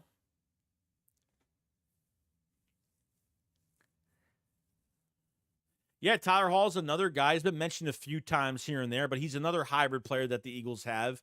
Played good with the Raiders, just haven't played consistently for them. But when he gets his opportunity, he's really shined. His statistics are great because he's not playing that much, but when he does play, he shines really well. Vigil says, I know we don't play Niners this regular season, but the way Dean played, CMC would break his legs back. Yeah, I mean, anybody at this point. I mean, if he doesn't cover well, at least I expect him to take a good angle on a tackle and make the tackle. You know what I mean? Like, he completely just lost his footing. Like, fucking just lost his footing. Ron says, DeJean surely has more elite ball skills and battleship, right? Do you think DeJean could take over for him at safety? I want to see DeJean and CJ do it. I think really before training camp happened, I had DeJean really being moved to that safety spot. Now, during minicamp and minicamp and OTAs, DeJean really just played inside-outside corner. But they probably could have moved him there. Playing him at one position only is probably going to make him a weak player because I think he just has more to give. I think he could be that Malcolm Jenkins type player that could bandage your defense for specific matchups every single week that you think your defense is going to struggle towards. A specific player, specific individual every week. I think that's how they really should use him in the defense and just let him fly around, honestly. So when we talk about preseason, how much they should play, there's no time to, 2 new coordinators yet, another year again, and you're telling me that Nick is thinking that, is deciding whether to play them on Friday? Are you fucking kidding me right now? That's ridiculous. I'm going to go off. I will go off because he's gonna have to give us an answer, right? I mean, sooner or later, I would think, right? We'll see, K-Rob says, still like the fact that we have veteran at corner too. I have no question that Vic would make a change if needed. Yeah, I mean, I think Slay's fine. I haven't really been against Slay being here this year. If it's just for this year, I don't care because a lot of these corners can learn from him. He's not a selfish player. Like, players do not need to help out other players. You're not forced to do that. But Slay has really helped these guys, and that's great. So I feel good about that aspect of the whole situation. Willing to help the younger guys. I need someone to, I need to pass the torch when I leave. I want someone to be ready when I leave. He cares about that, So that's a good thing. How it's going to pan out, I have no idea. Thomas, if we were able to restructure and place pay Slay to the depth, a cornerback with Ringo and others, that would have been ideal. But you already know Slay was going to try to get as much. Oh, well, Slay, number one, Slay's not going to be a backup. Number two, of course, Slay wants a raise. Why not?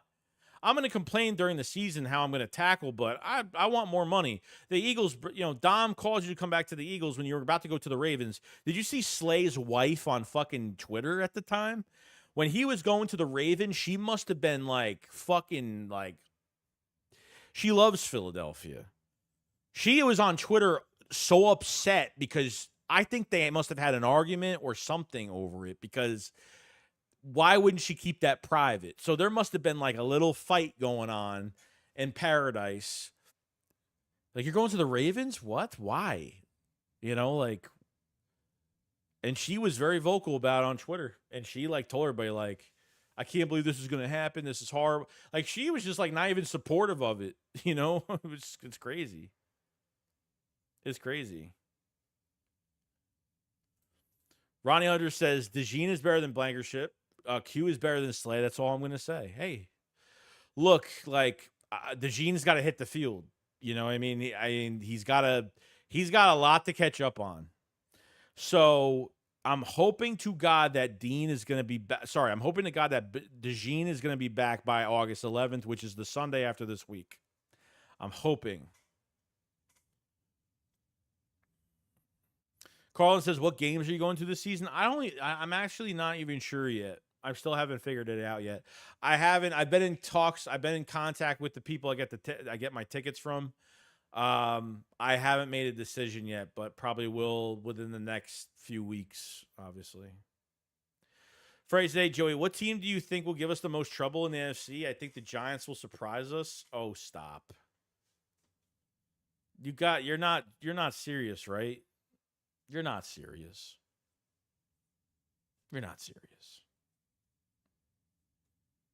How are the Giants going to be a surprising factor this year?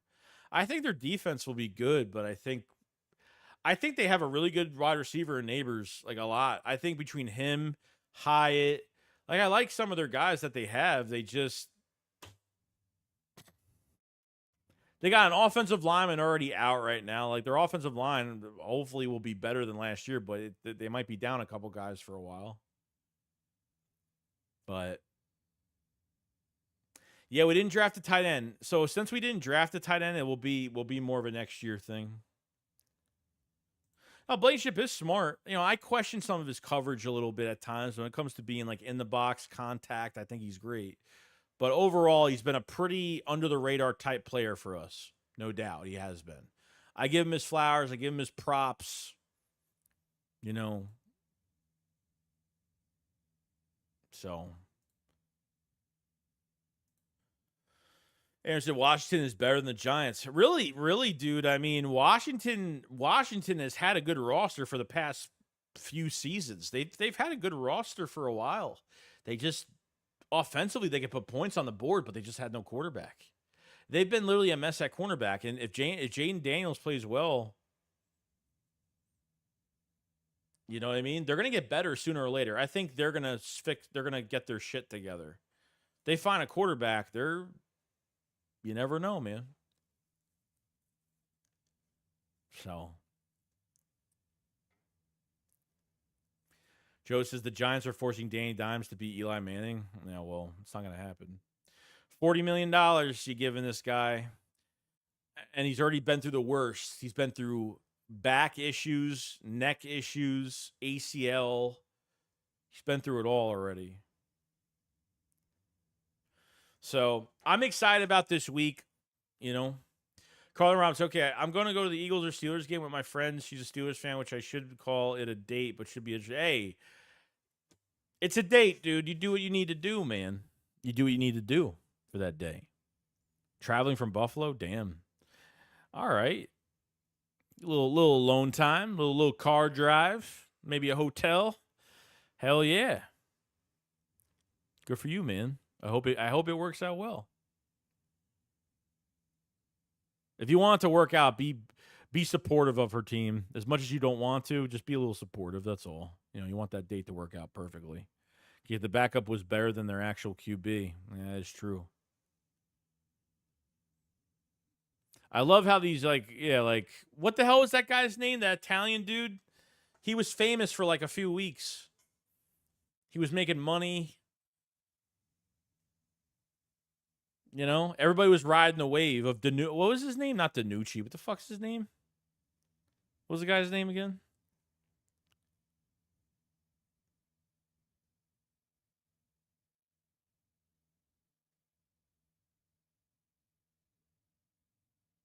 What was that Italian guy's name? I keep forgetting.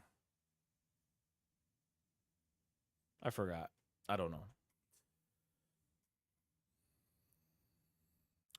Philly 500, House of Mouse Club. Joey Shakes. You and 500 need to go to a game together. You will be kings at the stadium. Oh, no. I don't know what you think of me as, but I'm no king. Okay? There's probably a million other Eagles YouTubers that just have, you know, better numbers than I do, you know. Not that I look at it, but I know that I'm not, you know, trust me. I don't care about that because I honestly don't give a shit about any of that. I don't give a shit about being known or well known or, you know, I don't do player interviews. I don't do any of that bullshit because I just don't fucking care for it. I don't care. I don't care about getting a million retweets on Twitter. I don't care about getting player interviews. I don't care about numbers. I don't care about any of that. I'm just not that type of dude. I just don't fucking care. I just don't care. Simple as that. You know what I mean? Like, I love just, this is just a venting thing for me and just venting out, you know, and that's really it. That's really all I'm here for at the end of the day. And that's all I'll ever be. So. But me and Philly going to a game, yeah, we've talked about it for the last few years.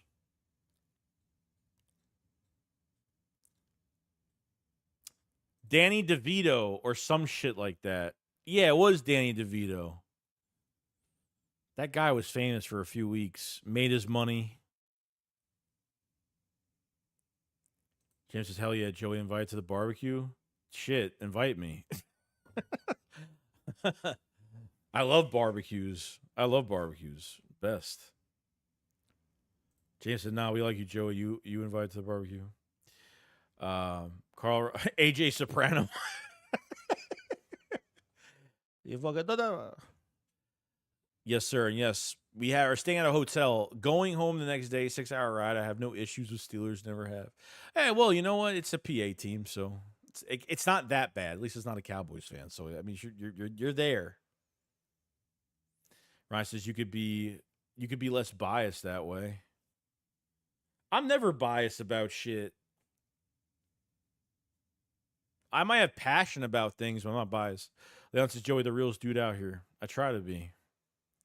That's all I could ever really fucking be on here. I mean, how can I not be? You know what I mean? I'm on here just to like talk about the Eagles and that's it. You know, has this become obviously more of a full-time job? Sure it has, but that's because of you guys. You guys made this what it is. I put out the content, but if nobody's watching, that's it's a whole different story. You guys are the MVP of the channel. And I'm very grateful for it, and I appreciate everybody. I don't like the fact that people have to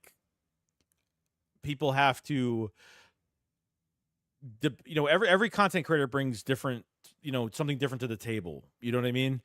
And like for me, I don't know what I bring to the table. Maybe it's more realism. I don't know. Maybe it's more being less fake about shit and, not walking on eggshells, Maybe that's what it is. But 2 Doc coming out, Joey.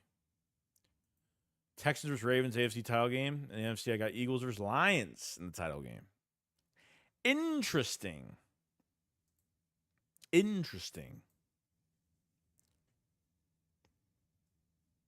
Yeah, I think that it could be. I'm excited to see what the Texans look like. Said looking forward to the first game. Could care less about preseason. Yeah, unfortunately, I have to cover it. As much as like I don't mind seeing preseason. After this first game, we're gonna want the season to start. So Ryan says, that's why I'm saying you don't try to buddy up with players doing interviews. You know what's funny about that shit, though? Like, it's weird because, like, I see a lot of copying going around. I don't know what guys do, and it's working for them, so good for them. You know what I mean? I see a lot of copy and paste bullshit going on. I see guys that, like, one guy will have an interview with the same guy, a guy has the same interview. You know what I mean? Like, that's it. And it's just like, this is what people fucking do, I guess. I don't know. If I want to act like a jackass on here, I'll act like a jackass. If I want to act honest, truthful, smart, whatever, I will act in any case I want on here. And I don't care about anything else. Just, I think Texans going to be nice. AFC sleeper. Do you want to be fake like Mark and try to act like this linebacker we signed today? I didn't act like anything. What did I say? I said the dude literally played 16% on defense in 4 years. That guy hasn't done shit. I said in the title it's horrific. I mean, it's what I said. Once you buddy up with players, they look at you as a fanboy. I don't want to buddy up with players. Well, I can't anyway. I'm not big enough to get interviews, and I honestly don't give a shit. I don't care what a John McMullen or a fucking, I don't care what any of those guys do. Like, I like, they're covering the same shit I'm doing, but I'm just being more, you know, not real, but I'm just, you know, I'm more uncensored version of it. So that's it. Like, the only issue I had, the only time I had an issue with somebody was not even really an issue. It was just like, why do you say shit like this? You know what I mean? With the Italian fucking seal.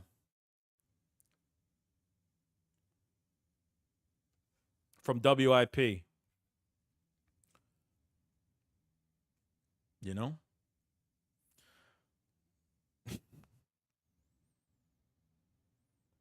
That's really it. I'm a Barkley fanboy. You keep it real. We don't hide from the truth about our team. I don't sell myself short, dude. I'm just realistic on what. It's just that I don't like. Just because I cover sports, it means I have to have interviews. I need to, like. That's what I don't get. Like, just because I cover a team, I have to be on Twitter and live on it all day and try to build my Twitter account up, or I have to, like, I don't give a shit about social media. I don't give a shit about getting interviews. I just don't care. Simple as that. Doesn't matter.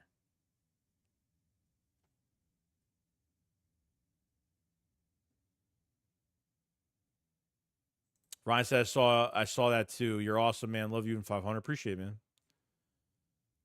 I was just joking. I'm just saying if this would Mark, you would act. Oh, no. I know you're not. Dude, trust me. I know you're not saying anything bad. And if you did, I wouldn't even care, to be honest. Trev says, why are you still at 28-7 in Philly? Oh, actually, well, yeah. I mean, it's been the past, usually from like May to July, it's July-ish. It's slow. You know what I mean? It is slow. I mean, I don't even look at it too much. You know what I mean? I can notice, like, when I upload videos, I see, like, you know, if numbers move or not. But, I mean, if people don't like it, people don't like it. Like, that's it. You know what I mean? If people don't like the content, I don't fucking care. You know what I mean? I'm not – I used to back in the day, used to care. Everybody in the comment section would tell me what they think. And I used to, like, change my channel around so much and all that shit. Like, I don't do that anymore. I don't fucking care about that. Gator says, well, Joey, why don't you go on Dan Silio's show? Because I will never. I'm glad they don't ask me. You know why they don't ask me? Because I don't have 100,000 subscribers. I'm glad, because I'm not worthy enough to talk to, because I don't have 100,000 subscribers. And that's how it is. Like, here's an example. I went to Mark Homestream probably, and this isn't talking shit or anything. This is just saying I went to Mark Homestream like probably a month ago when he was streaming, and I sent him a super chat. And about an honest, I wasn't troll. I don't troll. When I go into chats, I never troll. I literally, like, ask questions. And I asked him a question about the Cowboys, about they didn't make enough moves, and what do you think about this? And he pretty much told me, like, he kind of mimicked what Cilio said to me. And I was like, you know what? All right. Everybody could fuck off now. Because you know what? I can't send a super chat and you ask, like, I send a super chat and someone doesn't even answer my question, but has to pull a fucking joke on me because of what Dan Cilio said. That's perfectly fine. It's all good. So now I don't even go to Mark Holmes streams anymore. I don't really care. So whatever. Like I don't think anybody should be fucking treated that way. You know? Nobody should be treated that way. So whatever. It is what it is. I'll never fucking that's why I don't go in streams like that anymore. Because that's just what it is. You know? Jameson says there's shakedown after yeah. So the stream. So this week for the shakedown, right? So I already talked to Philly about it. We're not going to treat this like a normal game. So we're actually going to do a shakedown on Saturday. We're not going to put too much on ourselves right now. Once the regular season gets here, then we're going to have post game the night before, and then obviously post game every single week. For preseason, we're just going to do shakedowns every Saturday, and that's it. We're just going to leave it at that and call it at that for right now. So.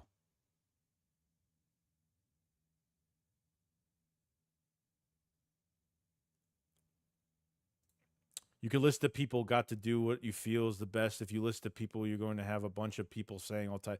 Oh, yeah, that's the problem. That's the problem. I don't comment a lot, but I watch almost all your videos. It's quick, simple, no BS. And since I don't have much time in my day, great way to catch up. Hey, I appreciate so much. Even if you don't, if just clicking on the video, just liking the video, that helps tremendously. You know? You know, it helps tremendously. I don't like to be disrespected, and if I am, that's it. Like I'm not. I'll never talk to that person again. I don't even fucking care. You know what I mean? I'm here to cover my team, and that's it. But I can't talk to another rival fan and super chat, and ask them a question. You know, I felt like I felt like shit. Like I asked like a truthful question, and like I just got the fuck you like right to the face because it's me.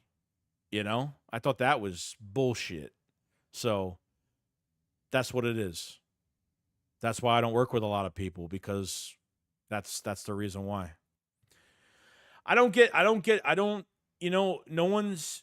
No one has seen my ugly side, and I try not to go in that direction. Like back in early, like when I started this channel in 16, 17, like those were my worst. Well, not worst, but though I was totally different at that point, how I used to handle shit, but I don't do that anymore. Because, yeah, I love your content. Keep it great. I appreciate it, man. Fifth Heart, my sponsor. So I do got to ask you, should come from the year you were born or your number when you played. Yes, my number was 72 in high school and in college, yes. No, 72. I was not born in 72. Iron Mike says, Joe, you beast. Luck him. I try to give Mark honest feedback. He does his addresses. And was rude. I call him. I don't like. You know what? There's too many people on YouTube that act or have a different fucking persona. Like I feel like some of these guys don't act like themselves. They have this persona, and unfortunately, I think some of these fans have more Eagle fans that got them to where they are than more Cowboy fans. To be completely honest with you, but that's just me. That's just me. Okay, people want to put on a show and a different personality to get more fucking publicity. And it's the dumb, and people do it, and it works. And it works. I will never do that shit. I have no interest in doing that shit. I hate asking legit questions to other content creators, and I get treated like what the fuck? Like, I'm not trolling. I don't sit. Look, if I'm literally on my computer on someone, and it's very rare I'm on someone else's channel and I'm on their stream, besides a few guys that I always tune in, Philly 500 when he's streaming, Tone to Shields. I love that guy to death. Shout out to Tone to Shields. But to get this, to get like shit, like from asking a legit question, like, that's it. That's how I feel about it. So usually on these streams, like we talk football, but I will get real as real could fucking be. I don't need to be on a fucking show. I don't need to be on a show. I don't need to be. I do not care. I like WIP. They follow me on X. Why I don't know. Why they care I don't know. I'll never go on that fucking show because it's all political. It's political bullshit. And they'd rather tell lies every fucking day than actually hire somebody that is legit not gonna walk on eggshells, gonna tell you the absolute truth about the team. I'm still waiting for someone to hire somebody over there that actually cares.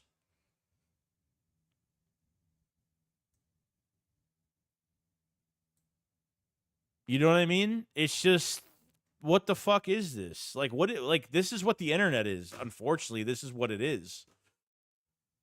You know? I get it, dude. He has over 1,200 yards easy. Over. James Smith, thank you so much, man. Said just sending super chats, support the channel. Appreciate it so much. Like, see, like, I talk about this shit now. It can get recorded. This is how I feel. I'm not gonna let anybody else tell me how to feel. If you like a movie or you like a show and people tell you why not to like it, fuck them. Because at the end of the day, it's about how you feel. Don't let anybody, especially in the world today, where if you don't agree with the new meta of something, you know, you get shot down for it. And that's not right. It's not right at all. You know? If I like the Eagles for a certain way and you like the Eagles for a different way, that's perfectly fine. I can't hammer somebody for having a different opinion that's a completely different from mine. There's Eagle fans I completely don't agree with, like that. I'm like, you're crazy for even believing that. But at the end of the day, we want this team to win a championship. At the end of the day, we are all the same as to winning to the second Lombardi coming to Philadelphia, and that's all that matters. I'm not into fucking working with these other dumbass dudes that all they want to do is get all this attention and talk shit, and like that's all they want to do. That's all they want to do. That's the name of the game every day. Look like a complete fucking asshole. That's it.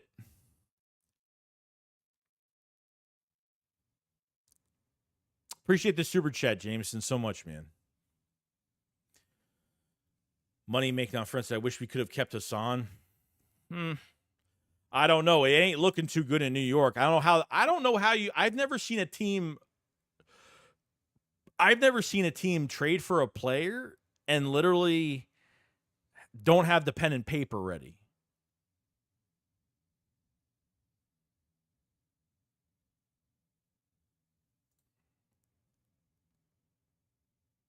Hassan is not reporting the Jets training camp. He still hasn't showed up yet. Maybe he's in Japan in his cosplay. I don't know. Ron said, I read Hassan has lost about $1 million from his holdout. For what? From what? From like all these days combined? Damn, that's crazy. He doesn't care about that. All he's going to care about is a brand new deal being on the table. That's all he's really going to care about. Chris, I still believe DeMarco Murray and Sammy Sleeves never got a fair chance. God, don't take me back to that time. I don't even want to like figure out that time. I just want to stay away from that shit as far as possible. Because we got a Super Bowl 2 years later. So I don't even want to dip into that conversation.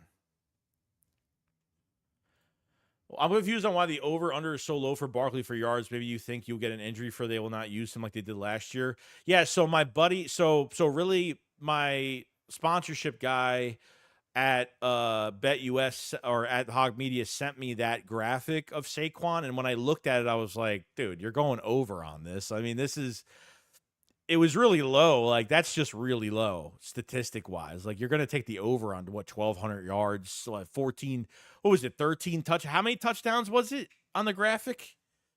7, what was it, like 7.5? Like, what was the touchdowns on that graphic I put up? I forgot what the fuck it was. I forgot what it was. Chip Kelly days was the worst, right? Ruined my childhood.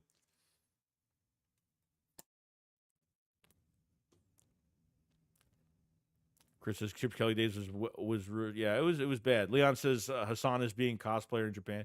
I'm like, dude, like everyone, all the Jets players are getting ready in like OTAs and they're practicing and this motherfucker's like in Japan walking around with one of those like Japanese umbrellas and he's like walking around with this cloak on. Like what are you doing, bro? Like what are you doing?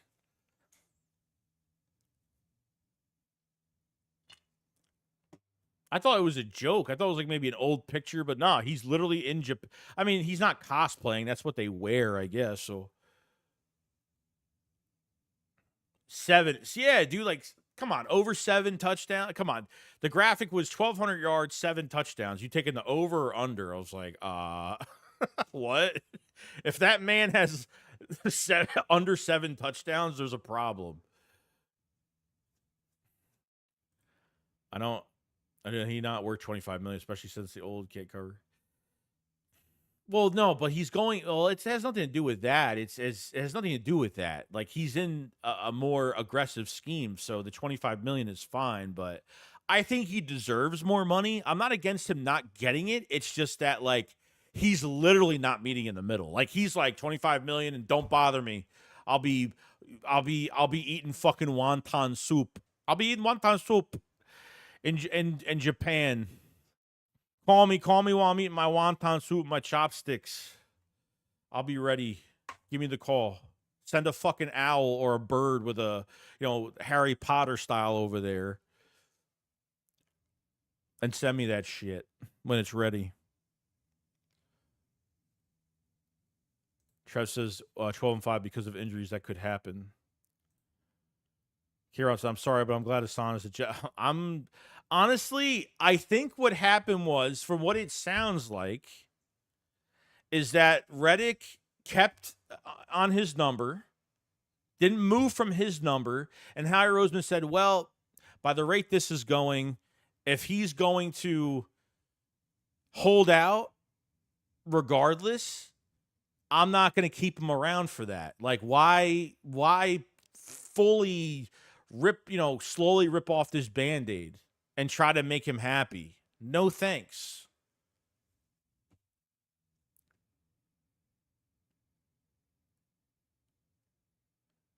Chris, is Hassan Reddick out here doing side quests? I don't know. I got Barkley 1,600 all-purpose. I mean all-purpose. Yeah, that's I think that's easy. Honestly, I think that's fucking easy for him. That's good though. Yeah, I was upset. Like I think when the trade first happened, when you don't have answers for things of why players get traded, and you don't know why, it bothers you. I mean, you got rid of your best player, but at the same time, he's pass coverage is horrible. Like he's not going to do anything in Philadelphia. If your ends are dropping in coverage, he ain't doing shit. He's not doing anything in Philadelphia.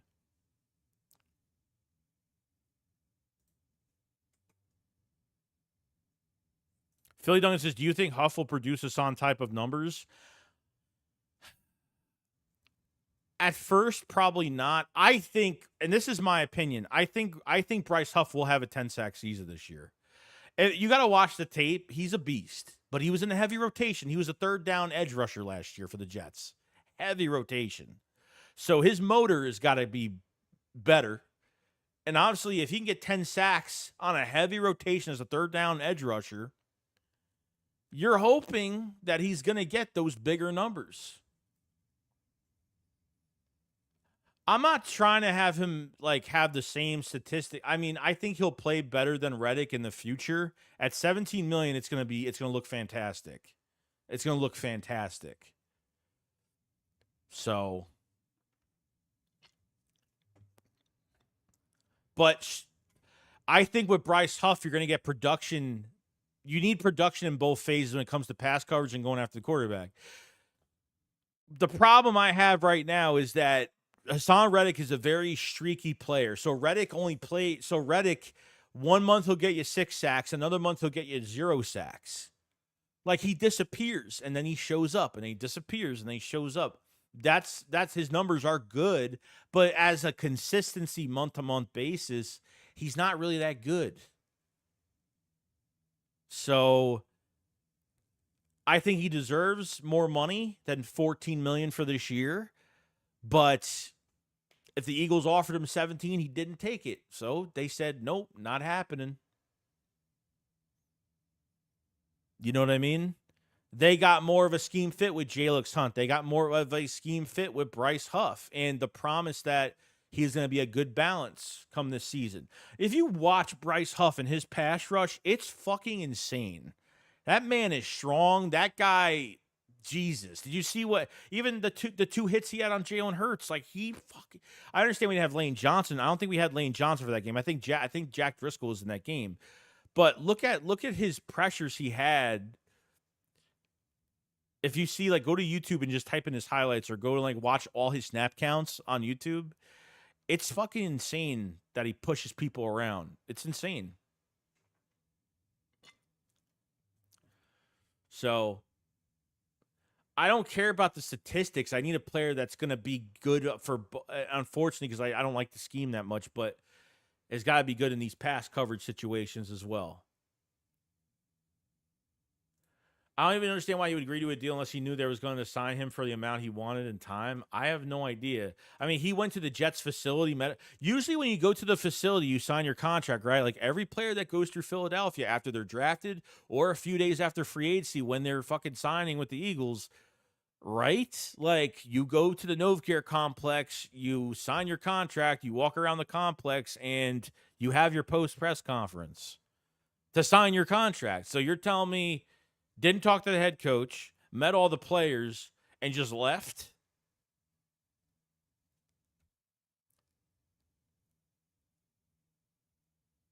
Brian says, Vic said Hunt fell off when the pads came on. Today he said that? It should be the total opposite.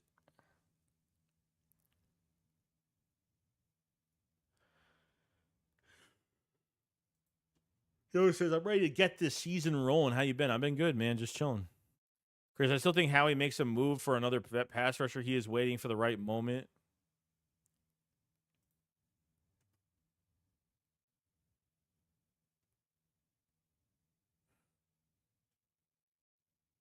But working hard. Let's see what happens in preseason, man. I want Jalix Hunt to fucking explode during this preseason game. I want him to fucking just hit somebody. That's what I want so bad. So bad. Beyond. You have no idea. I'm so pumped, guys. I hope you're excited, because I am. I hope you're excited. There's a lot of players, even if the starters come out, whatever, like there's a lot of players to look at. Well, yeah, I mean, he's from a small school because he went to Houston Christian, but he was a safety transition to edge off-ball linebacker. I mean, it's actually pretty amazing, his story. And he's got great size, like fantastic size. And for his speed to move around and what he is, was he like 6'4", like 252? I mean, it's insane. It's honestly insane. Okay, so the last time I heard the head coach talk about it, he said that they told him that they would see after the season. How does that make sense? I think they thought he would play on his current. Well, they probably did. We said last offseason, if Hassan has a big year, he could hold out. We talked about it like early last year. The Eagles probably didn't think it was going to happen. The Eagles had all the power, but they said, you know what? Just to get this thing done with and not deal with it later, they ripped the Band-Aid off fast, and they said, hey, we're going to trade you a third-round conditional for 2026. I get why they did it now. Like, now the puzzle, like, the pieces are starting to fly together now. The reason why they gave up a 26 third-round conditional is because nobody fucking wanted to trade for him and pay him what he wanted. That's why. The reason why no one traded for Hassan Reddick, why were the Jets the only... there wasn't many offers. Because of his agent and what Reddick wanted of that fucking $25 million a year that he just won't go down from, okay? He turns 30 in September, right? Doesn't he turn 30 in September? I forgot. The reason why it was a 26 third-round conditional is because nobody wanted to trade for Hassan and pay him what he wanted. Really, it was paying him what he wanted. Obviously, Joe Douglas and Howie Roseman have a good relationship. Joe Douglas, the GM for the Jets. He was Howie's right-hand man in Philadelphia for a couple years.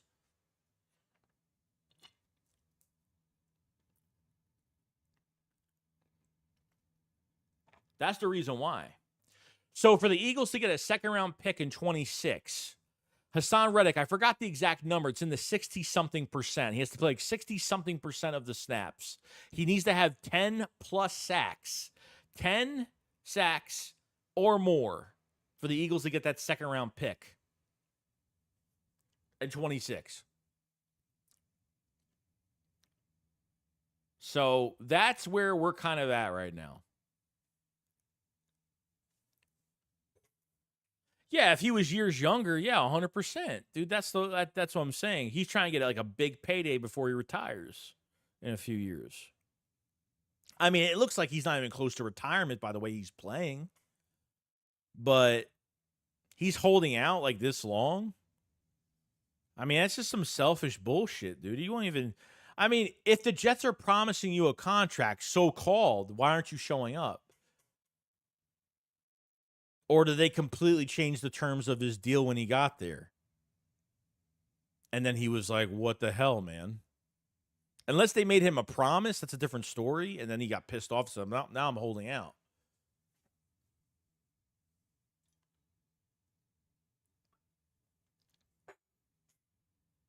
Oh, did you guys see my new...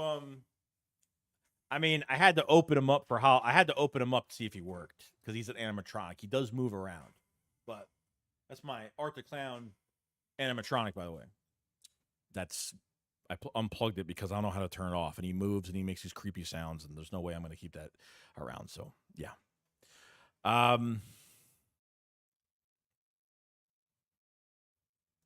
We might have further. I hope Reed picks up on the poor tackling in his... dude, the poor tackling thing needs to stop because everybody had that issue last year. And this is because of these soft-ass practices they had last year and barely practiced on tackling. Yeah, I think all of them need to work on tackling. It's not just one guy. You know? You know? Says most positions they hit the wall like 32, 33. Well, it depends what position. I think you could play safety on a really good team between 32 to 33. I think, Levante David's really is Levante David the oldest linebacker right now, playing at linebacker at 33, 34 years old. I mean, he's getting up there in age.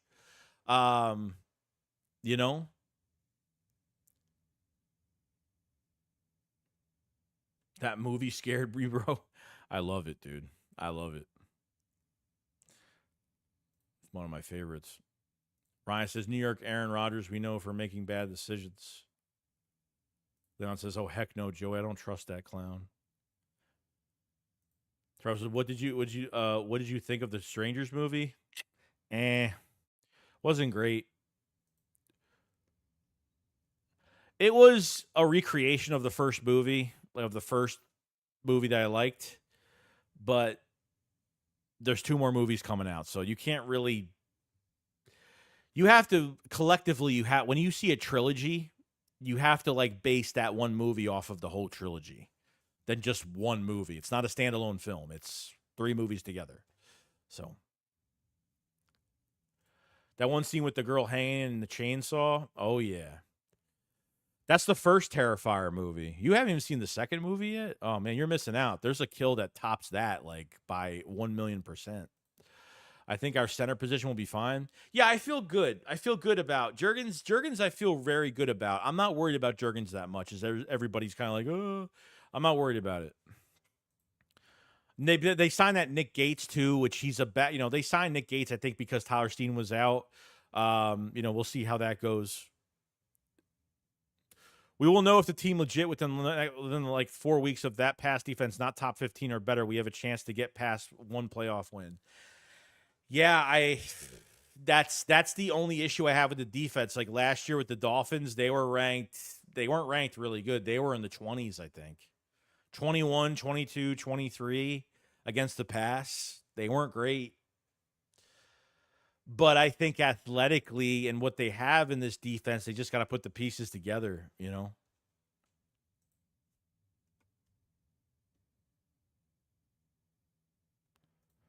$3,500 House Mouse Club says, I believe McKee will win quarterback too. I like McKee, has shown promise last year. Oh, yeah. I mean, his passing's great. The guy just has no mobility. He's like Sam Bradford in a fucking pocket. If you get pressure on McKee, he's probably going to go down in like a half a second. Kenny Pickett's going to be interesting. Remember, the guy, we traded for Pickett. We switched 3rd, 4th round picks with the Steelers. So I'm excited to see Kenny Pickett too. Why not? Okay, so they need to play a lot of these guys in preseason, especially. Oh, yeah. Like, defensively, you can't sit starters out you can't sit starters out. I'm telling you, dude. I am telling you, I will make the most frustrating fucking video ever. If they announce that no stars are playing on Thursday, man. We're gonna stream probably Thursday night before the game on Friday. That will be like the next stream, most likely. I don't know yet, actually. I need to see. I like to stream the night before the game, or the day of. We'll see. We'll see what happens. If it's Friday, we'll do a stream Wednesday and Friday, and then the shakedown on Saturday. And we'll have, obviously, videos every day. So, oh, it's going to be nuts, guys. It's going to be nuts. But, yeah, other than that, guys, that's pretty much it. We have 127 in the chat. Make sure you subscribe to the channel if you guys haven't. Eagles content every day. Like the stream. Appreciate so much for hanging out with me for 2 hours and 17 minutes today. If you guys haven't checked out, I'll show it again for the people that did not see earlier in this chat. We have the Philly Shakedown Redemption Line merch, some new merch. We have the original merch from when we made during the draft process. We have new merch now, some new stuff. Link in the description below. We have a Jalen Hurts t-shirt with a lot of his sayings on it. These are obviously Philly Shakedown podcast logo t-shirts, obviously, with a lot of his sayings on it, with Jalen Hurts right there. We have a Saquon Barkley pretty much jumping on top of MetLife while it's on fire in an Eagles uniform, which is great. We have that one. We have a Swole A.J. Brown t-shirt, looks absolutely amazing. We have the Slim Reaper t-shirt, which looks absolutely amazing. Love this design. And probably my favorite one of the group is the Swole Batman A.J. Brown shirt, which is becoming one of my favorites as of right now and looks great. So definitely check out the link for the t-shirts, anything that's there, extra small to 6XL. If you're buying a shirt for your woman, for your lady, for your girlfriend, for your wife, they do run small. So if she's a medium, get a large. If she's a large, get an extra large. Trust me. I bought one for my girlfriend, and it was a lot smaller than it was. I had to buy I had to go get another size. So definitely check those out. And obviously we have all the other shirts as well that are in the store too, which is great. So a lot here. So just want to showcase that real quick. And yeah, that's pretty much it. We'll be back probably Wednesday with a stream. We'll just talk Eagles on Wednesday. But once the season gets here, we're going to be streaming like 5 times a week. Like it's going to be, let's just say there's a game on Sunday. It'll be post game on Saturday, Philly Shakedown Saturday night. We'll stream the game. We'll have a post game shakedown. We'll be streaming Monday, Wednesday, Friday. So it's going to be a lot of streams during the season, during the year, during the week. So yeah, that's pretty much about it. I hope you guys enjoy the rest of your day. If you guys are going to work tomorrow, whatever, I hope you guys are enjoying it. Appreciate all the super chats and all that great stuff. And we'll be back. We'll be back. Hold on here. Bought a Hurts shirt. That's awesome, dude. Thank you so much, man. Yeah, they're a lot of people do like the new designs, which is great. I'm happy because me and Philly really worked hard with our artists to get these right. A lot of AI was used to do things, and our guy in Florida works his tail off. The guy that makes our clothing is actually a big subscriber of ours. He supports both our channels, and he has his own business. He makes clothing, which is great. So he's a great guy, and love to him and everything. So, all right, guys, you guys have a fantastic day, and I will see you guys on the next one. Shakes, what up, file side. Peace out, guys. Peace.